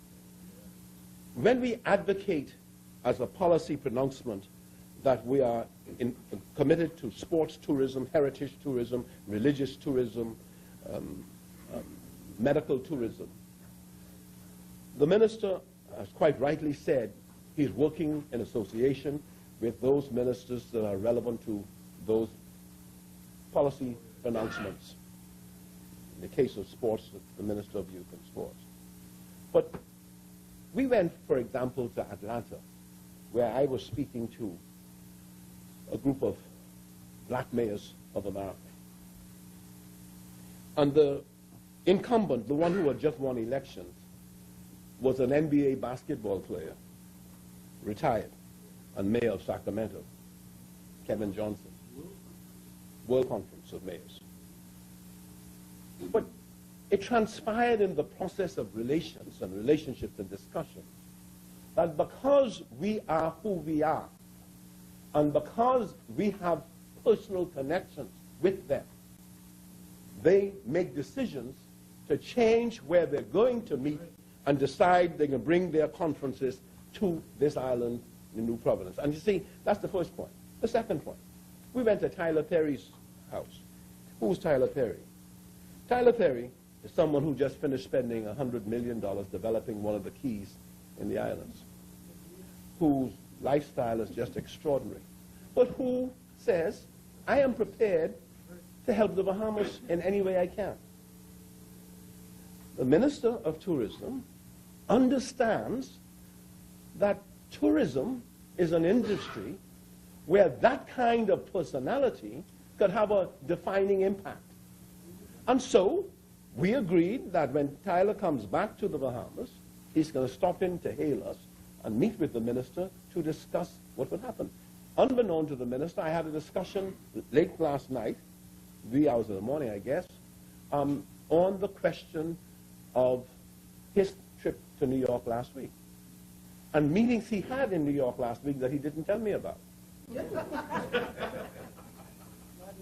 Not that he has to, but he had meetings with very, very important personalities, one of whom is a man by the name of Steve Stout, who built a home for $25 million on Paradise Island, a man with a major advertising agency, and et cetera, who is a friend of all of the stars and how his clients are people like Beyonce and Jay-Z, and when they come to the Bahamas, they live with him. He's a good friend of my wife, but people like that, the minister is reaching out. I sat with him for a couple hours with Magic Johnson. And so what I see happening, does not have any specific evidential trail to a conclusion that things are better and will be better.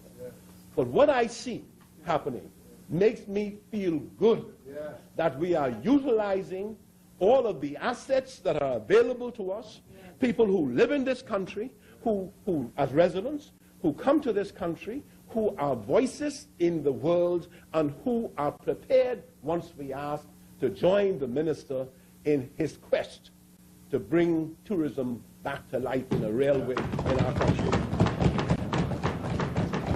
My final point before lunch is this. The leader of the opposition indicated that he don't know where I live in. I'm guarded by police. I live in an ivory tower. I got motor outriders and, you know, I don't know why it was necessary for the minister, the leader of the opposition, to make that particular point by attracting my attention in a way that I should answer him. And I will this afternoon, but let me just say this. I just want to say this to him now. I just want to say this to the speaker, and through the speaker, to the leader. I am very transparent as a politician in how I live. Every Friday night I walk along Fish Fry, every Friday night. I meet people, I take pictures with them, I greet them. They're used to that. I'm a great friend of people of the streets. But this morning around 5 o'clock, 5 a.m., I had not gone to bed because I insulate my family against the challenges that our special child, Adam, presents. And he was not sleeping. So it meant that I could not sleep. And as I labored with him,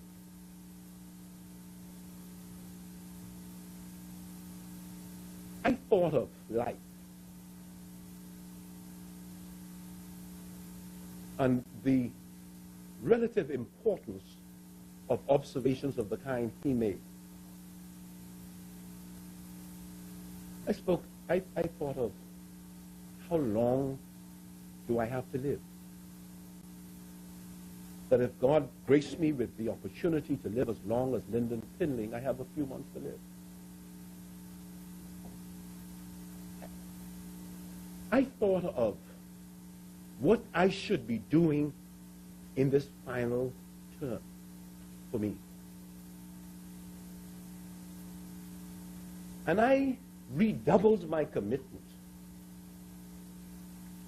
because last night again I saw this contradiction of life where God placed this thing in this young man's body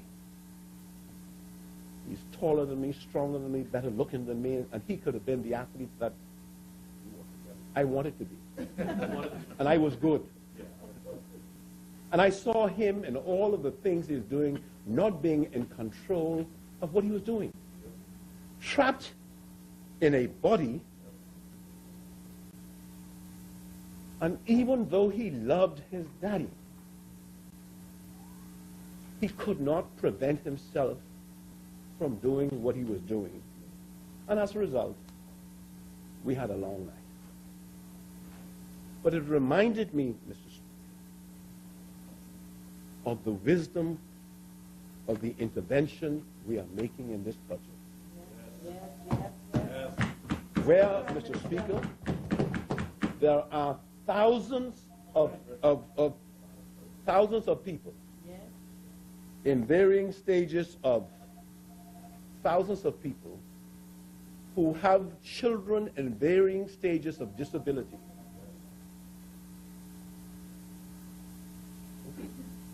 In varying stages of disability, who are trapped by poverty and an unawareness of what they could do because there's very little.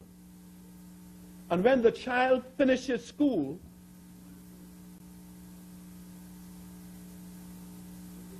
there's nothing they could do.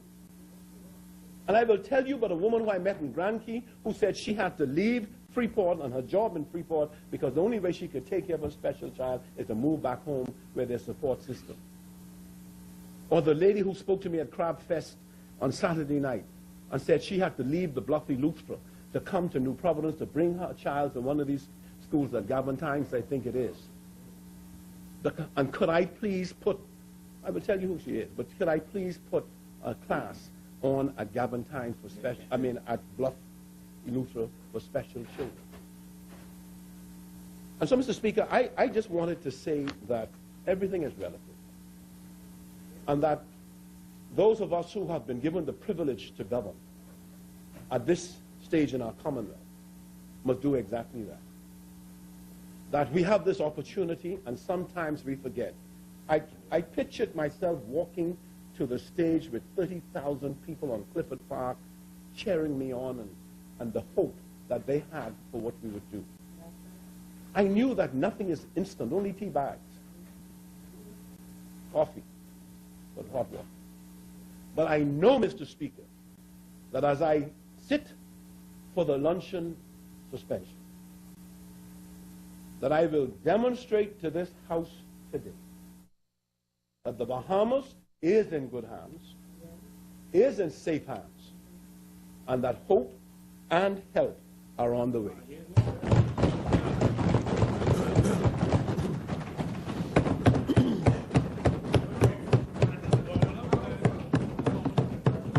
The right honourable member yields. The chair recognizes the honourable member for Bain and Grantstown. Mr. Speaker, I move that the House suspends until 3 p.m.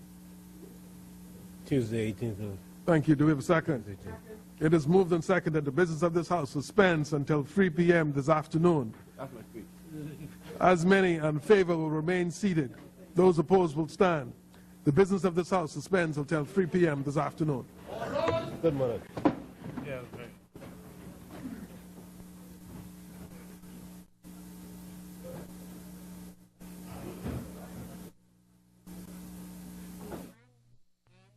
This morning's session, the Prime Minister giving a precursor, if you wish, of what he will do this afternoon will be a little different from this morning, but wide-ranging on a number of issues, beginning with a visit to the Police Staff Association and subsequent conversations with the Commissioner of Police and the subsequent appointment of former Assistant Commissioner Reuben Smith to head the Financial Intelligence Unit and the re-engagement of several other officers he's recommending.